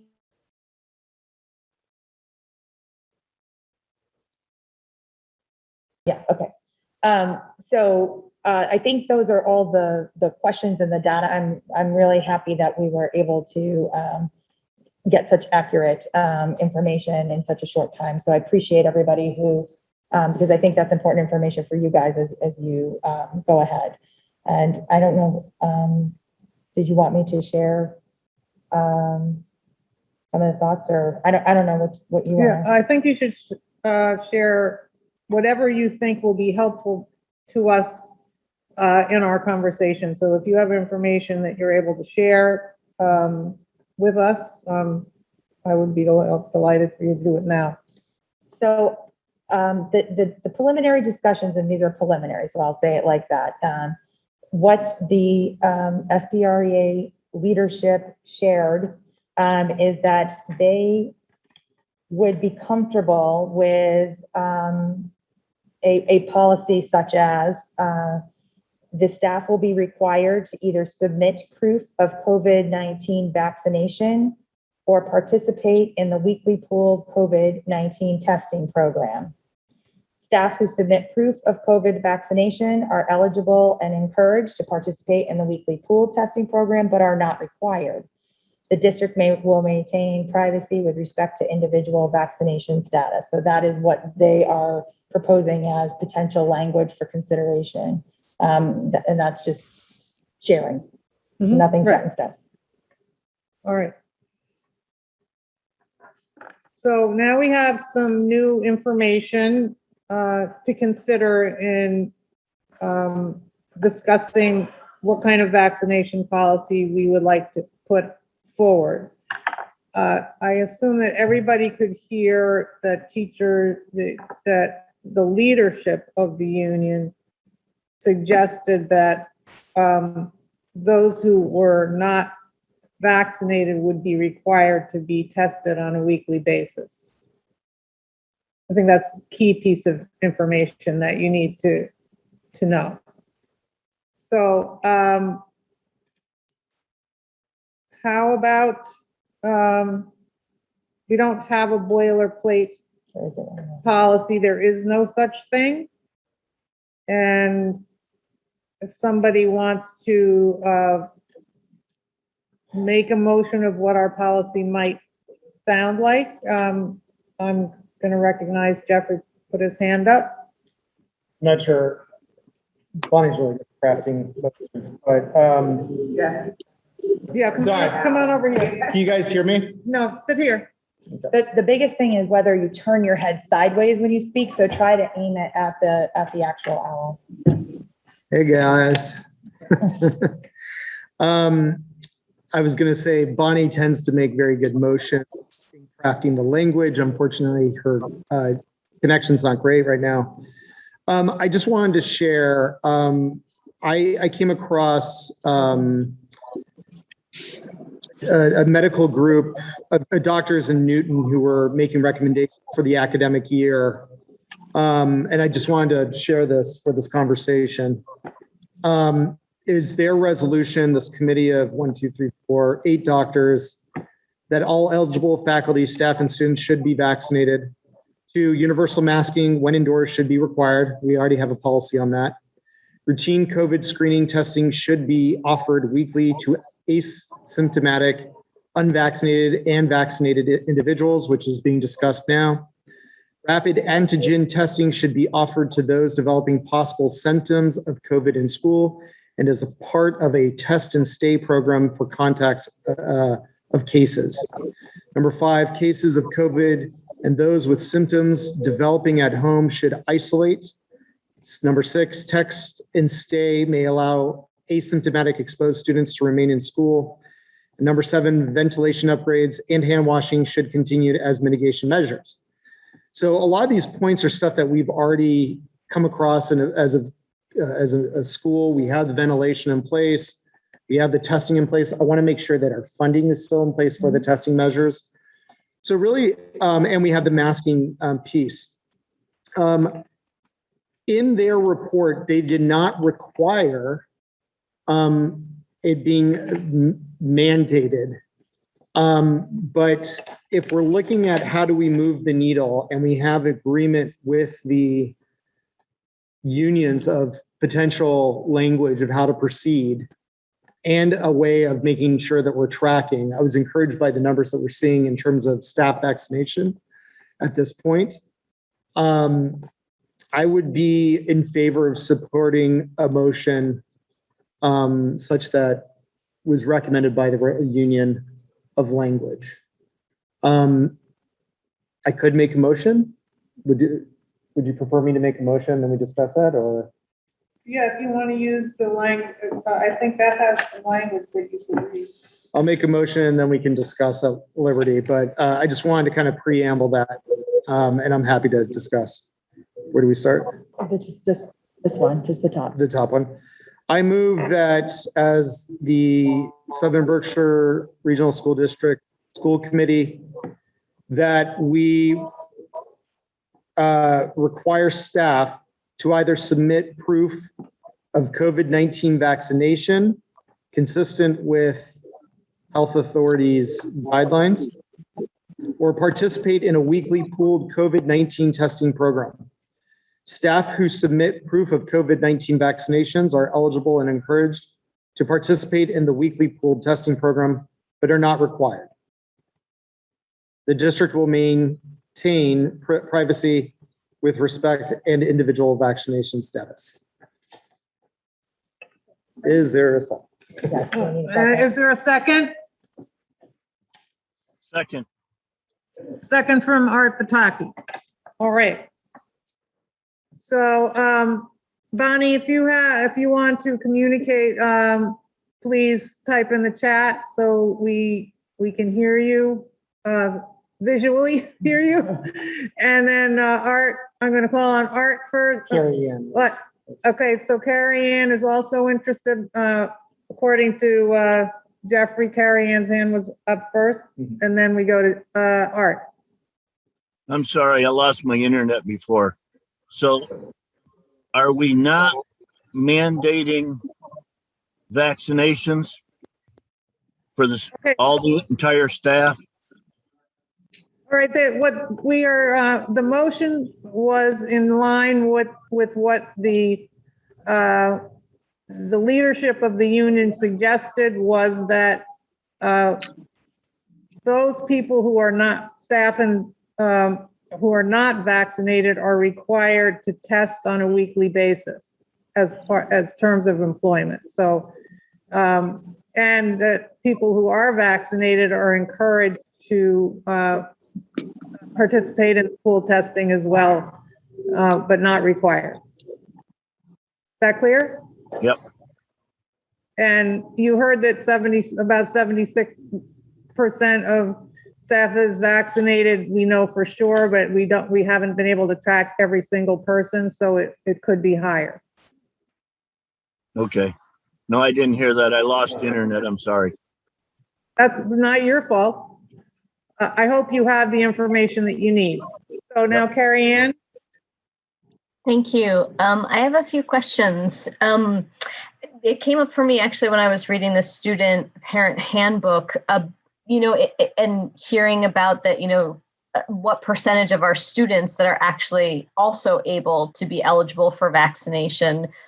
When do we then cross that threshold to then requiring our students who are eligible to be vaccinated to also be vaccinated? Because if we're talking about, using Jeffrey's words here, of moving the needle, it seems like we should be talking about everybody who's eligible to be getting this vaccination.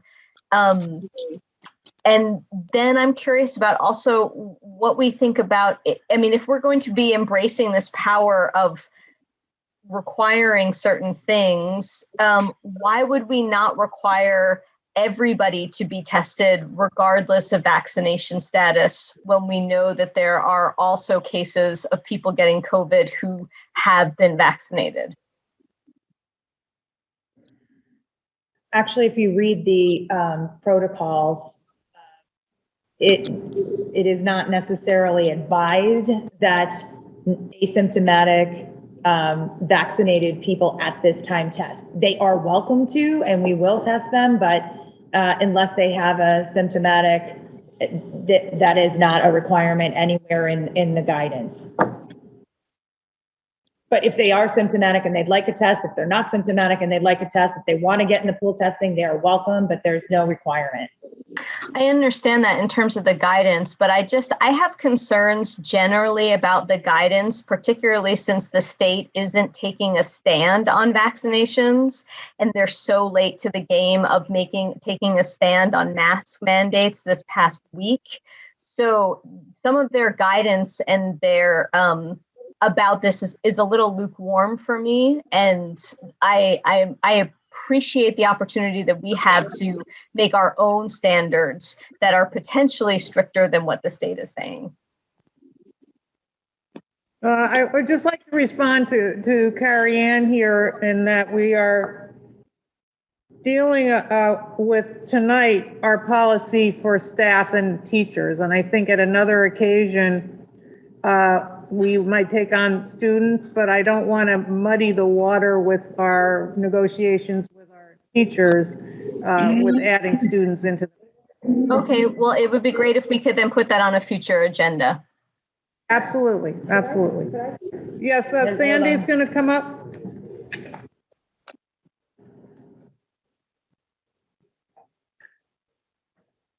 I just wanted to respond to you, Carrie Ann, because Beth and I participated in a health forum last week, Berkshire County Health Forum, with superintendents and pediatricians around the county. And something that they mentioned regarding the vaccinations of children, you know, right now, there's obviously vaccination requirements for students to be in school, but however, parents hold the right to make a decision. And ultimately, when the vaccines are FDA approved and all children have access to the vaccine, it will likely be an immunization requirement. But until that point, they cannot make an immunization. And that's directly from the pediatricians. Wanted to share that with you so you had that knowledge. Thank you. You're welcome. Bonnie, can you possibly put it in the chat? I think you'll be able to hear me much better now. Oh, good. That would be wonderful. I hear you so far. Yes. That's because I gave up on the hotel's internet and switched to my phone. So I really wanted a much stronger policy, a motion. I believe that we should insist on put a date in and that they must have their first vaccination by, September 15th, fully vaccinated by October 15th. And that only with a request for an exemption that's in writing for medical or religious reasons, with supportive document from a medical provider, it then has to be approved by the nurse or physician and the superintendent. From what the numbers are that I've been hearing from other school districts, 76% is low. And I'm concerned about the fact of we have loads of children that we've already always know have issues like asthma, have other issues. And I truly believe that the only way we can really protect our community is by taking a strong stand on vaccinations. Further, that taking part in once weekly pool testing, in reality, yes, you may catch some things, but to me, that doesn't stop the flow of disease. Okay, Bonnie, thank you very much. And that's my comment. Thank you. Kara, oh, wait, Beth wants to respond. I just want to say, what we're sure of as an administration is that it's 76%. We do believe it's higher. We know, I'm giving you the low number. I will say that the SBREA had administered a survey of their people, of the union members. They had 54 responses at the time. It's not closed yet. And out of 95, let's say, and of those people who responded, 96% of them were vaccinated. So this number could be significantly higher than where we're at, just so you know.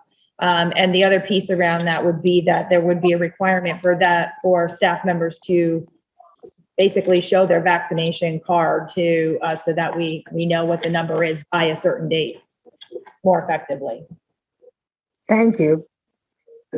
Kara? Hi, thanks. I was just wondering if you could explain in a little bit more detail how exactly the pooled testing will work, just so I have a better sense. I did read through it, but I just felt a little unclear about like the protocol around that.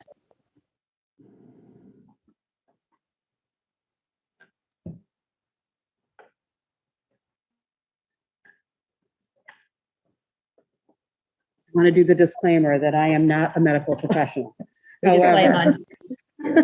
However, I am the health services director, so I sit in on a lot of meetings and I talk with people a lot. So the way the pool testing will work is that a consent form will go out to all of the parents and to the staff members, and they can elect to go into the pool unless we make some decision regarding a policy here or a requirement. So once that happens, I believe what we're planning to do, and I have another meeting tomorrow with CIC, who is the company that oversees the pool testing, we're going to do the double swab. So what that is weekly, and it's going to be on Tuesdays, I believe. We will have support to our nurses to come in and do a double swab. And what that is the, you know what the swab is. We're going to do 2, so then it goes off to a lab. They check the first swab for a pool. There's 10 swabs in a pool, and they check to see if there's a positive. If there's a positive pool, then they are now going to be able, because there's going to be the second swab. So rather than coming back and doing additional testing, they're going to be able to check to identify the individual. And so once that happens, so if there is a positive pool, those people will now be isolated until we're able to identify exactly where the positive came from, which they should be able to do relatively quickly because they'll already have a second swab. And then that individual will be identified and the process will be followed that needs to be followed. Does that answer your question? Yeah, that's very helpful. Thank you. I just, in terms of relatively quickly, what is like, I don't really have a sense of what that might mean. Well, I don't want to answer. I know that it's probably like a 24-hour turnaround maximum, but we have a webinar, or not a webinar, but a Zoom meeting with them tomorrow. More details. Okay. Thank you. You're welcome.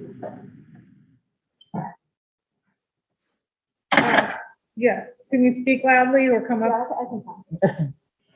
So, regarding the pool testing, Sandy, that was the same protocol that was used when we started in April? Actually, we did do the double swab. It wasn't the double swab. Okay, so that's new starting this year. Yeah. Okay. All right, thanks for clarifying. I guess I just want to thank you, Beth, for getting all those numbers, because I know that was a lot of our questions as well. And it is encouraging to see that high number. of staff vaccinated. It's encouraging too to hear that it's probably higher. So I'm happy with that. I do want to echo Bonnie's thoughts.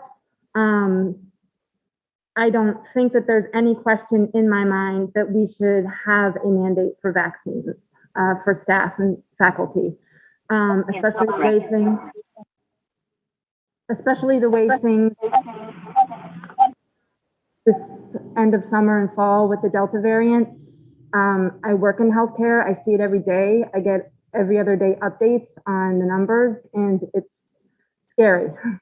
The only thing that seems to be stopping severe illness and hospitalizations in the ICU are those vaccinated. It's not just protecting ourselves as individuals, it's protecting our community. And I think that in a school district setting where there's constant contact with students and teachers, and then after school curricular activities and going home to families and coming back, it's just, there's no other way. The data shows the best way to protect ourselves and each other is to be vaccinated. So those are my thoughts. I also want to agree with Carrie Ann's thoughts that the testing is very important, whether you're vaccinated or not, whether you have symptoms or not. So I like that we do have that in place. And with the second swab, it seems like it's a successful measure. Those are my thoughts. Thank you.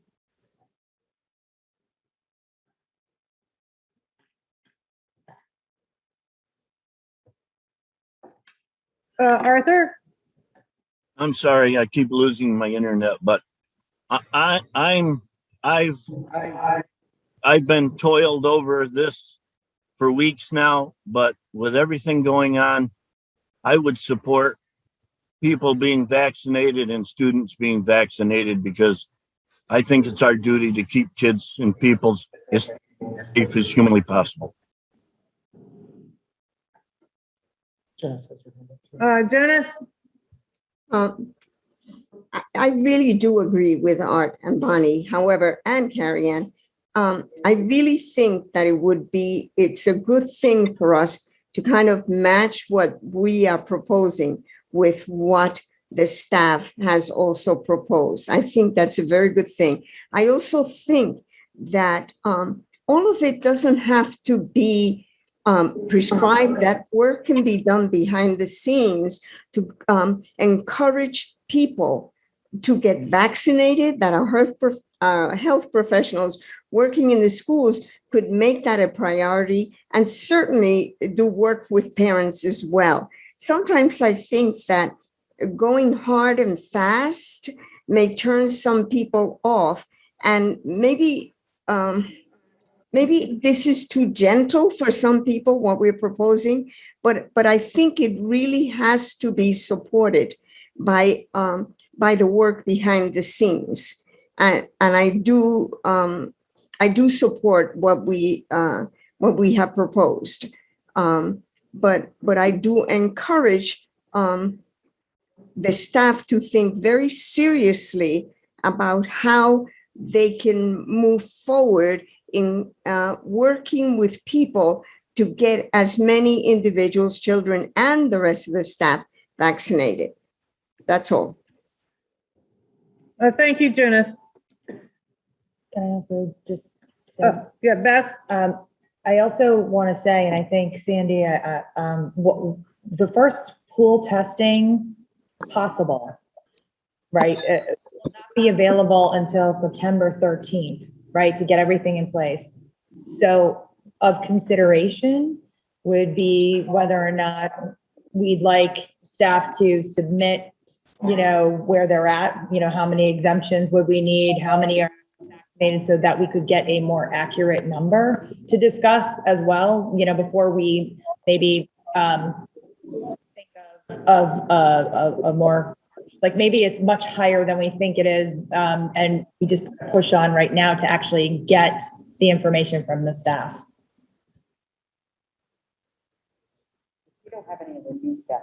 yeah, we don't have the new staff who walked in today, you know, but if there's a requirement to provide us with that information as soon as possible, we might be able to make a better, even better decision. Mhm. Okay, I think that our procedure here, I'm gonna call on Bonnie shortly.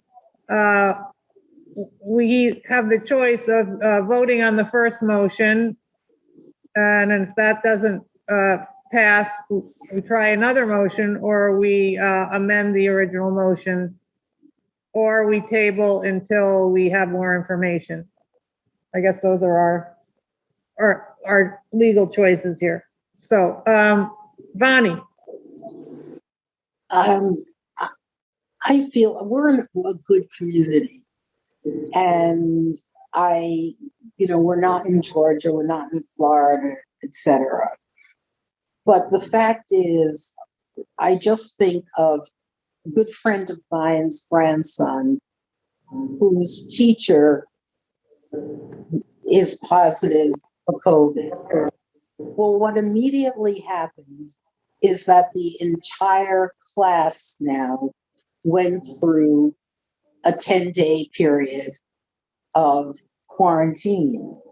And many of these little 7-year-olds have brothers and sisters. So you're now talking, disrupting not only the children in that class, but their siblings. And obviously this meant that the parents had to stay home.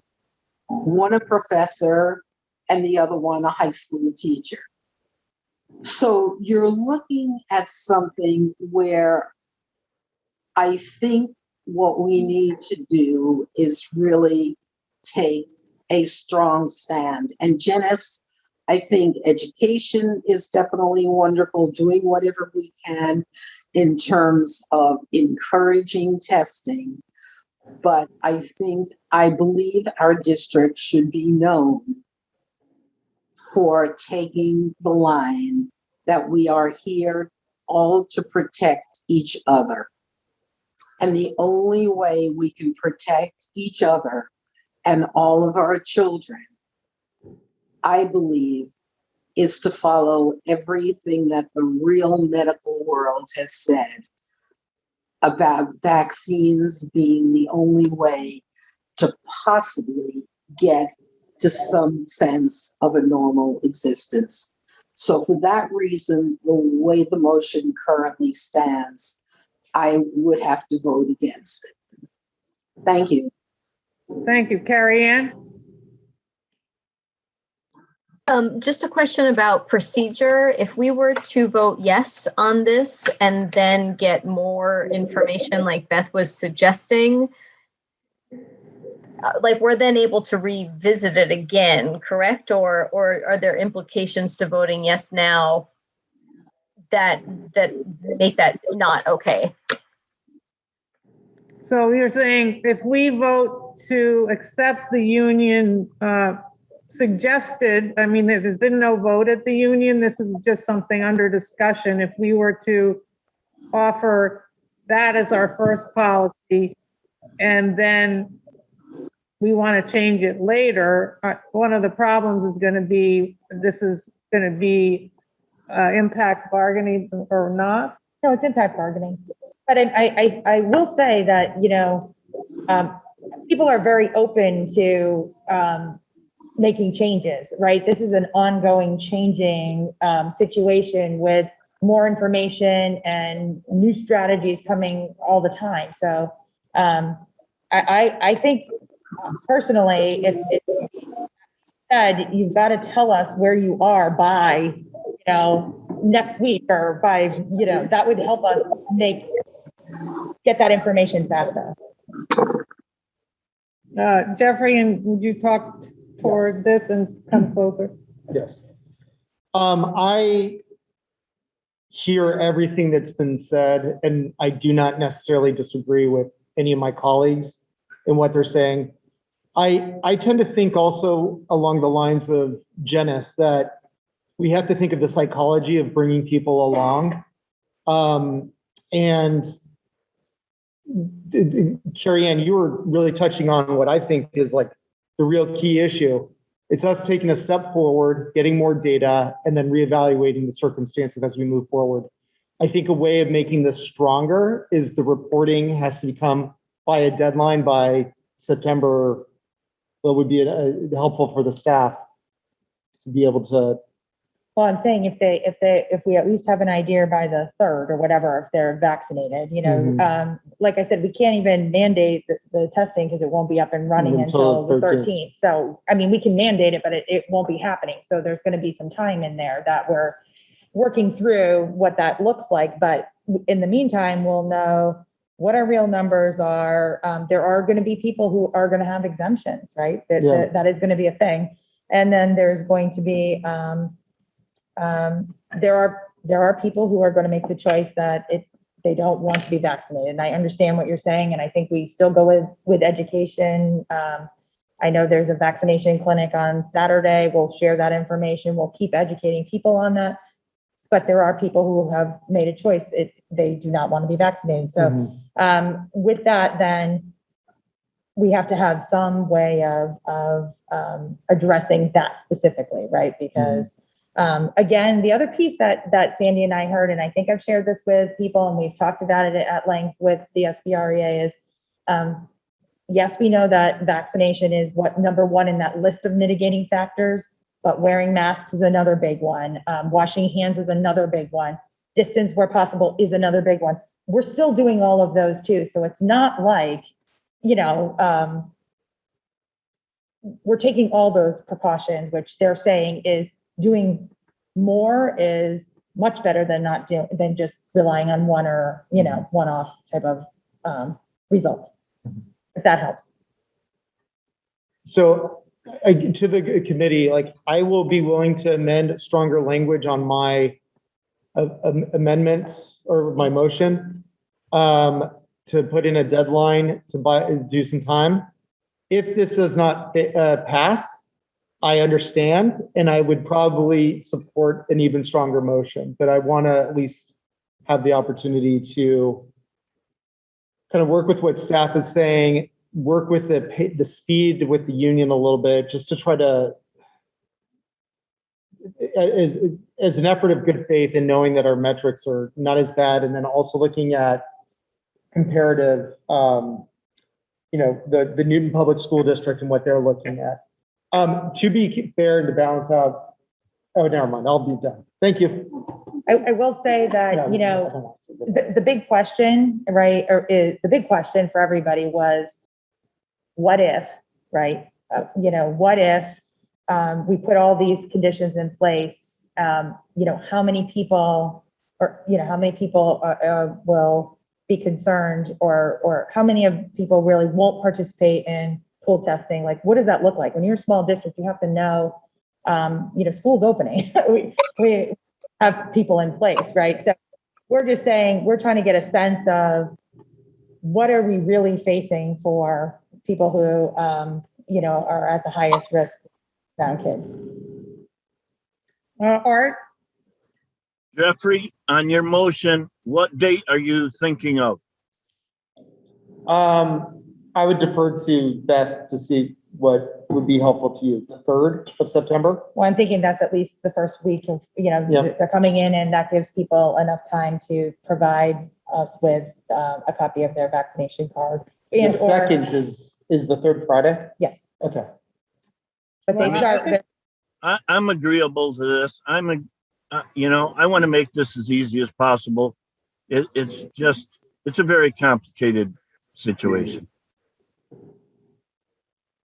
Yeah, well, they're going to be in school Monday. If I'm saying, but if you need an exemption and you have to go to the doctor and get it, I just want to make sure that we've given people enough time to meet that requirement. You can't go any faster again. Remember, we have till the 13th.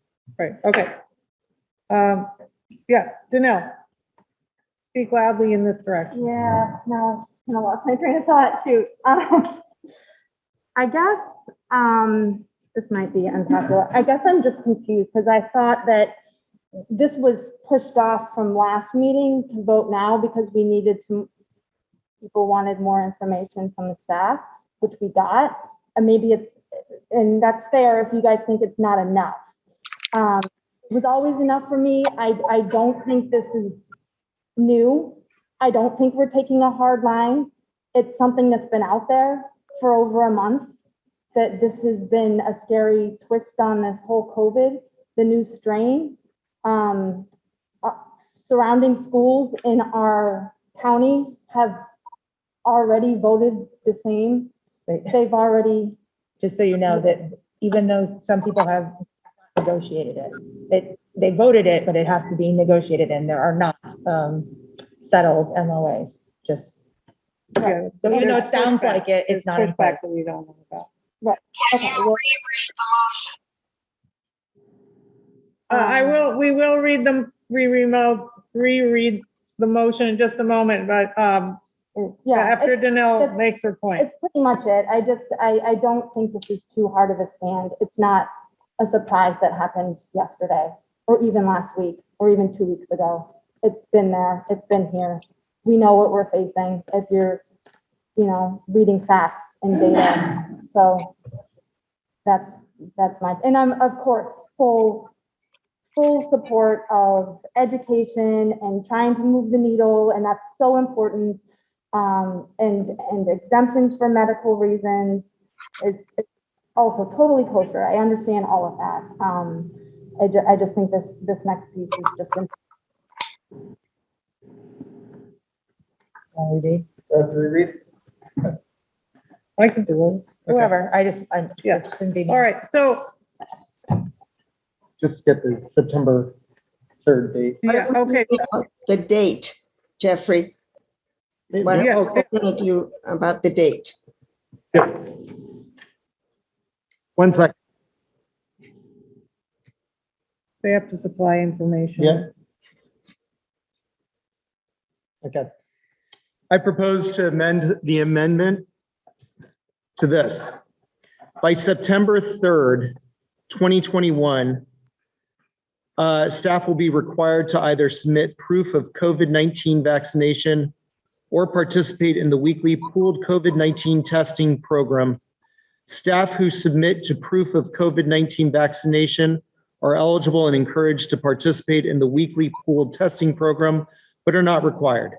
The district will maintain privacy with respect to individual vaccination status.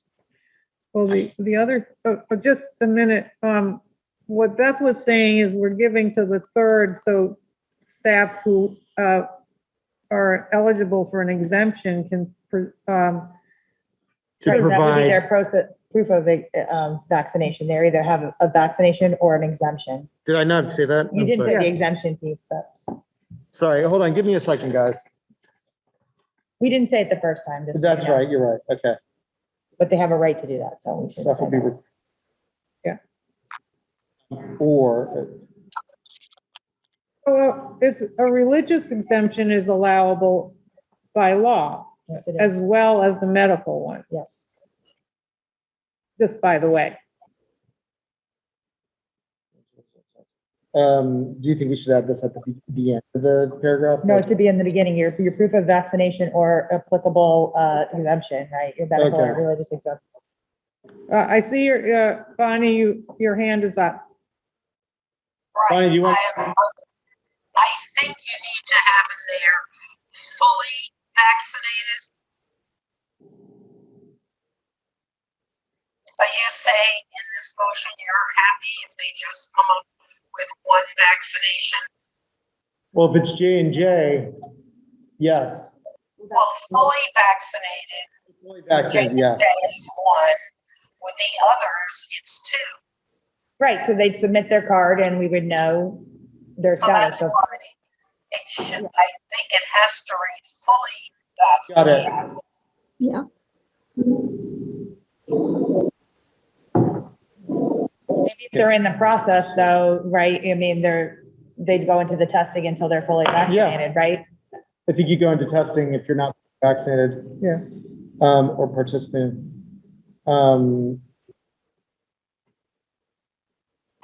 Well, that's why I'm saying we use October 15th for proof of full vaccination.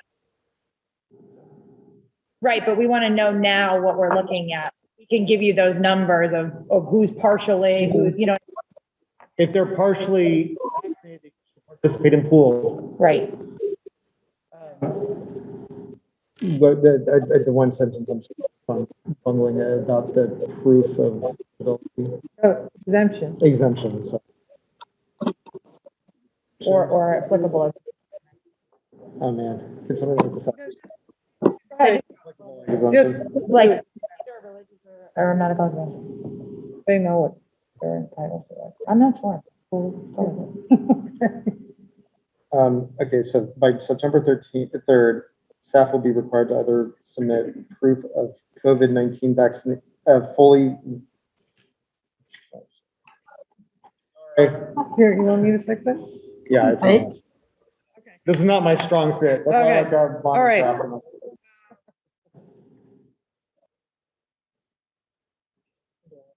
Okay, so by September 3rd, staff will be required to either submit proof of full COVID vaccination or an appropriate exemption.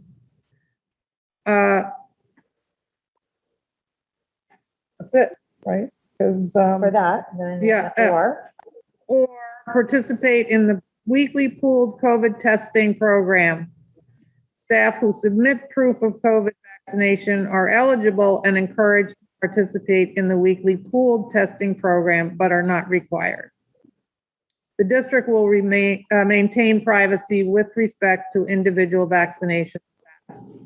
So in short, we have put a date of September 3rd to show full vaccination or evidence of exemption and require weekly pool testing for those who are not fully vaccinated.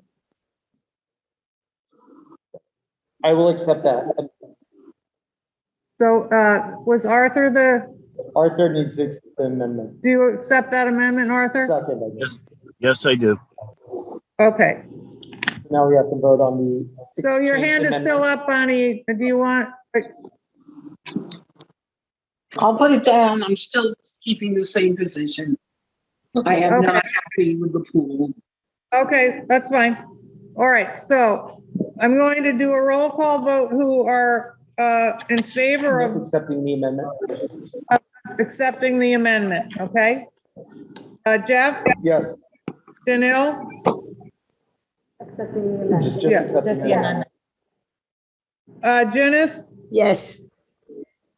Hannah? Yes. Carrie Ann? Yes. Arthur? Yes. All right, Kara? No. Bonnie? This is just on the amendment. Yes. Just the Yeah. amendment. And Jane, yes. Okay. Dennis joined, by the way. I don't think he heard the. Okay, well, Let's not forget what Carrie Ann said, that we need to discuss the student issue at some point. oh, absolutely. That has not been dropped. Okay. But as was mentioned by Sandy, until the vaccination is fully approved and tested for, Can't do anything. can't do anything. And it also has to be available, right? We're not, they're talking earliest end of October, so, I mean. Okay. That's gonna be a work in progress. Yeah, but definitely we care about the safety of students. Okay, so now we're gonna vote Wait. on the motion. And can I change my answer Yeah, to yes on the amendment? well, I don't think so. Sorry. No. I just misunderstood what we were voting on at the time. That's okay. It doesn't hurt the process. I'm sorry you misunderstood. Okay. Dennis? You're muted.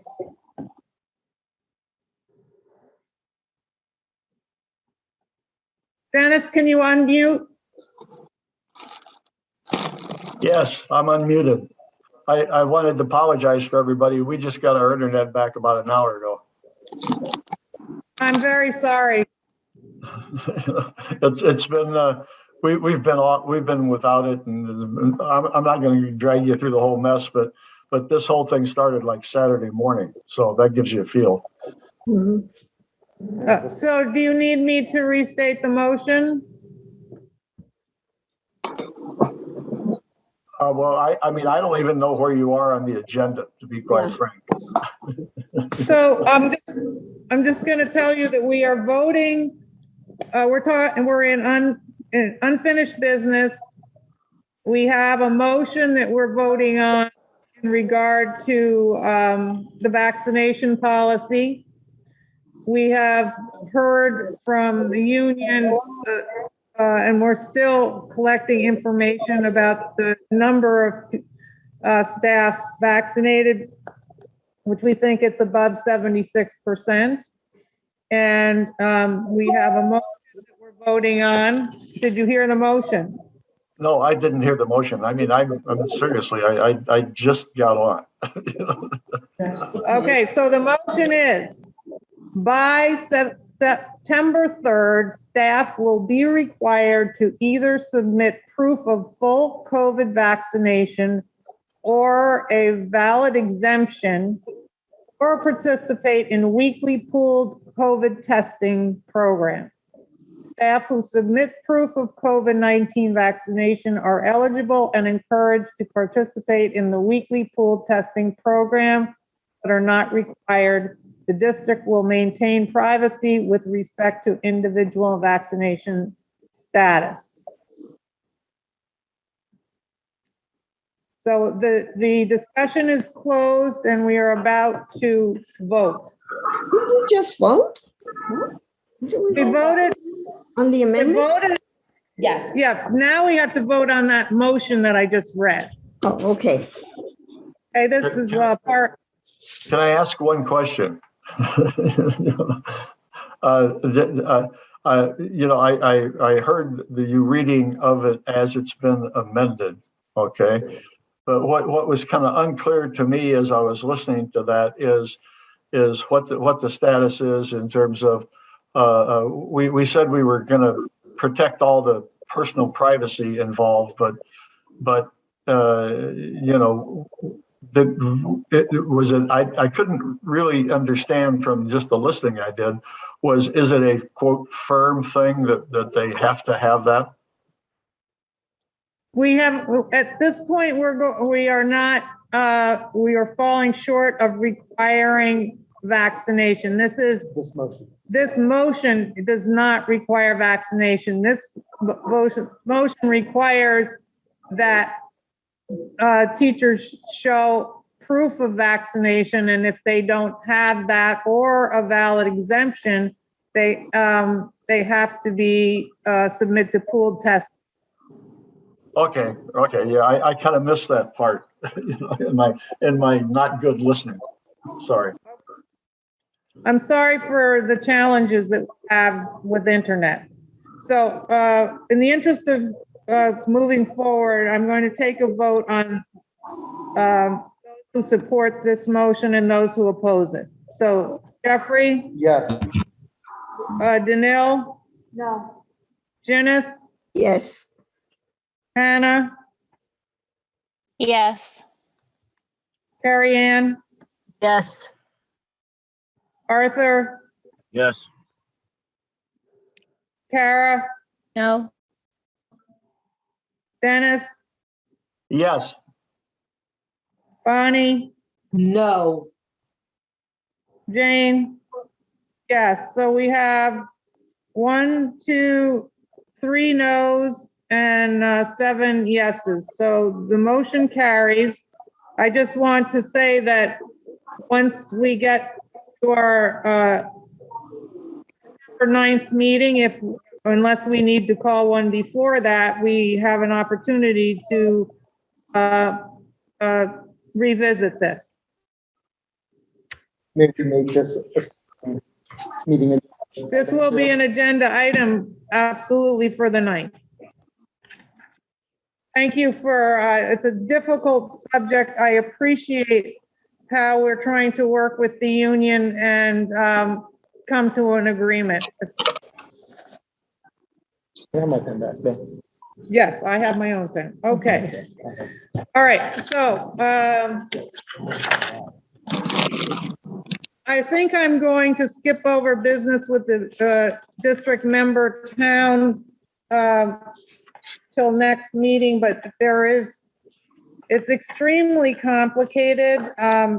I would like you to pay attention to the posting of a meeting of the management, what are they called? That was a project management. Project Management Subcommittee that's going to be making some important decisions next week. And I think the public, especially the school committee members who have a chance to sit in on that, might be helpful in making comments. Subcommittee reports. Jane, what was the date of that meeting again? Sorry. It hasn't been posted. I think I just took a poll. I think they're looking at sometime on the 1st. I saw the doodle poll today. So. Oh, okay. So I will send a message out to you, to the whole committee of that. I think I'm gonna have to leave. I am super late for a dinner. All right. So, bye, everyone. Bye. I'm looking down all of the meetings that we could have possibly had, and it looks like we had no subcommittee meetings since our last meeting. Is that correct? Well, we just had we had a special school meeting, so we have.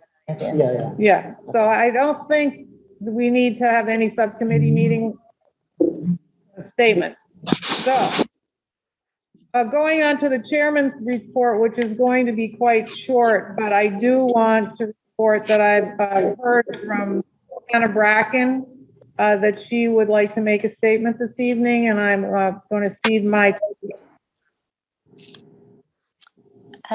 Thanks, Jane. Unfortunately, I have to let you all know that I am resigning from the school committee. This will be my last meeting. I'm sad to go, but the good news for me personally is that I have to resign because I'm moving out of Monterey, and the move will mean that I have stable housing. I live in a great spot, but the spot I've been living in for the last probably 6 years is a 3-season cabin. And this move will be a 4-season house where I can stay every winter. So I'm happy. I did want to just say on a personal note, tonight was a great example of all the challenges that remote meetings can bring up. But I think at the same time, COVID has offered an opportunity for the district to invest in some technology that allows it to work a little better. I think those of us who participate from home with a good internet connection, actually, it works pretty well. And I would just like to encourage the community to be open to adapting and continuing to do that. I think it would allow more participation, not just from the community, but like for me personally, there would have been a lot of barriers to being on this committee that not everyone would think of in terms of transportation, for other people, family care, child care, a lot of other examples. So hopefully I'm speaking clearly. I just think that it might offer us more opportunities to have a more diverse school committee if we stay open to this kind of format. And I really appreciated working with all of you. So thanks. We will miss you, Hannah. Thank you. I'll miss you all. Yes, I want to say that I really appreciated having Hannah's point of view and her passion and her commitment. And I know that we're all a little bit disappointed that we won't have her, especially with our anti-bias, anti-racist work. But she's not leaving for Australia. So I think we might expect to get some input here and there if she finds things that she thinks would be of use to us. So I didn't get a chance to make you a plate because I didn't. Yeah, oh, yeah. There's a farewell plate you're supposed to get. Are you So- staying in the Oh, district? okay. Yeah. No, Art, if everything goes through this week, I'll be moving to Hillsdale, but I'll still work in Monterey, so Okay. I won't be that Good luck. far away. Good luck. Just visit the brewery.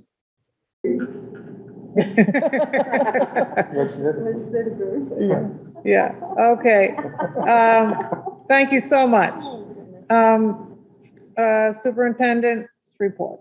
Okay, so I just wanted to invite any members of the school committee who would like to join us for the welcome back and the convocation ceremony that will be happening Monday at 8 a.m. I will also send out the full schedule of the events for the 3 days. So if there's anything that you would like to attend or be at, you're welcome, as always. As we showed you today was our new employee orientation day. So we had a wonderful time introducing our newest members to the team, to the district, to each other, and getting them acclimated as they start working here. Mr. Carpenter, who I don't blame him, has left for the evening. We worked really hard with Ken Knox, Michael Peters, and the provost at Bard College to submit a very lengthy Part A grant application for the early college designation. So that is going in tomorrow. And last but not least, for those of you who aren't here, you will get yours, but we had a lovely opportunity and a partnership with Berkshire Taconic Community Foundation, the South County Fund, who was very interested in supporting, understanding what people had gone through, especially educators over this last year, and wanted to contribute to, a care package, something that let them know how much the district and the community partners valued the work that was done. So we came up, and this happened across the entire county, all districts. They gave us $9,200 to come up with a care package, and we chose as an administrative team to do a pair of socks to each person, each teacher. This is a surprise that came in the mail with a letter explaining, and it says, you are a member of the Dream Team. So you are all getting members of the Dream Team socks. And I was going to put them on with my pumps, but it's not going to work tonight. So there's that for those who are here, and everybody got a gift card to the Bistro Box so that they can experience. And I thought what was really nice about this is that, this is a local community that organization. They graduated from here. And so we're supporting the local businesses as well. And also, the money is feeding, is part of supporting another local business, is feeding the staff for the opening day. So feel free to come and join us for the lunch. And part of it is supporting a guest speaker, which is kind of a little surprise, inspirational and uplifting hour on Tuesday morning, I believe. That it's going to be really cool. So if you can join us for any of those, we'd love to have you. So I just think it's really important that we thank our community partners, and I think it's so nice that everybody can appreciate the hard work that people have given over the last year. I have to add here, because I happen to know the local businessman who's providing lunch tomorrow, on Monday. Monday, and he was my student when I was teaching chemistry here. A brilliant artistic Sheffield who has made incredible strides as an individual, and I'm really excited that he's being supported. And he makes great food. So that's all I have for today. Okay, so does the curriculum and professional development? I would say I think, yeah. I thought so, but I just thought I'd be polite. And how about student services? I'm covered. All right. So future agenda items, I know we're coming back to the vaccination issue. For students and for faculty Yep. review. Yep. And any other things that you want to have on that agenda, please email me sooner rather than later so we can get you on the agenda. Okay, I think that I'd like to revisit the workshop issues that we raised at our special meeting. And if time allows, I think we could discuss that at that time. So I'll take a motion to adjourn. So moved. That was Jeff. Second from Arthur. And roll call vote. Jeff? Yes. Danil? Yes. Janice? Yes. Anna? Yes. Last, yes. Carrie Ann? Yes. Arthur? Yes. Kara? Yes. Dennis? Yes. Bonnie? And Jane, that's right. He left. Yes, I remember now. She did there she leave. Thank you very much for. Oh, there she is. Yeah, she is there. Hannah, thank you so much for everything. It was a short tenure, but you had quite an impact. Good night from Maine. Good night. Good night. Good night.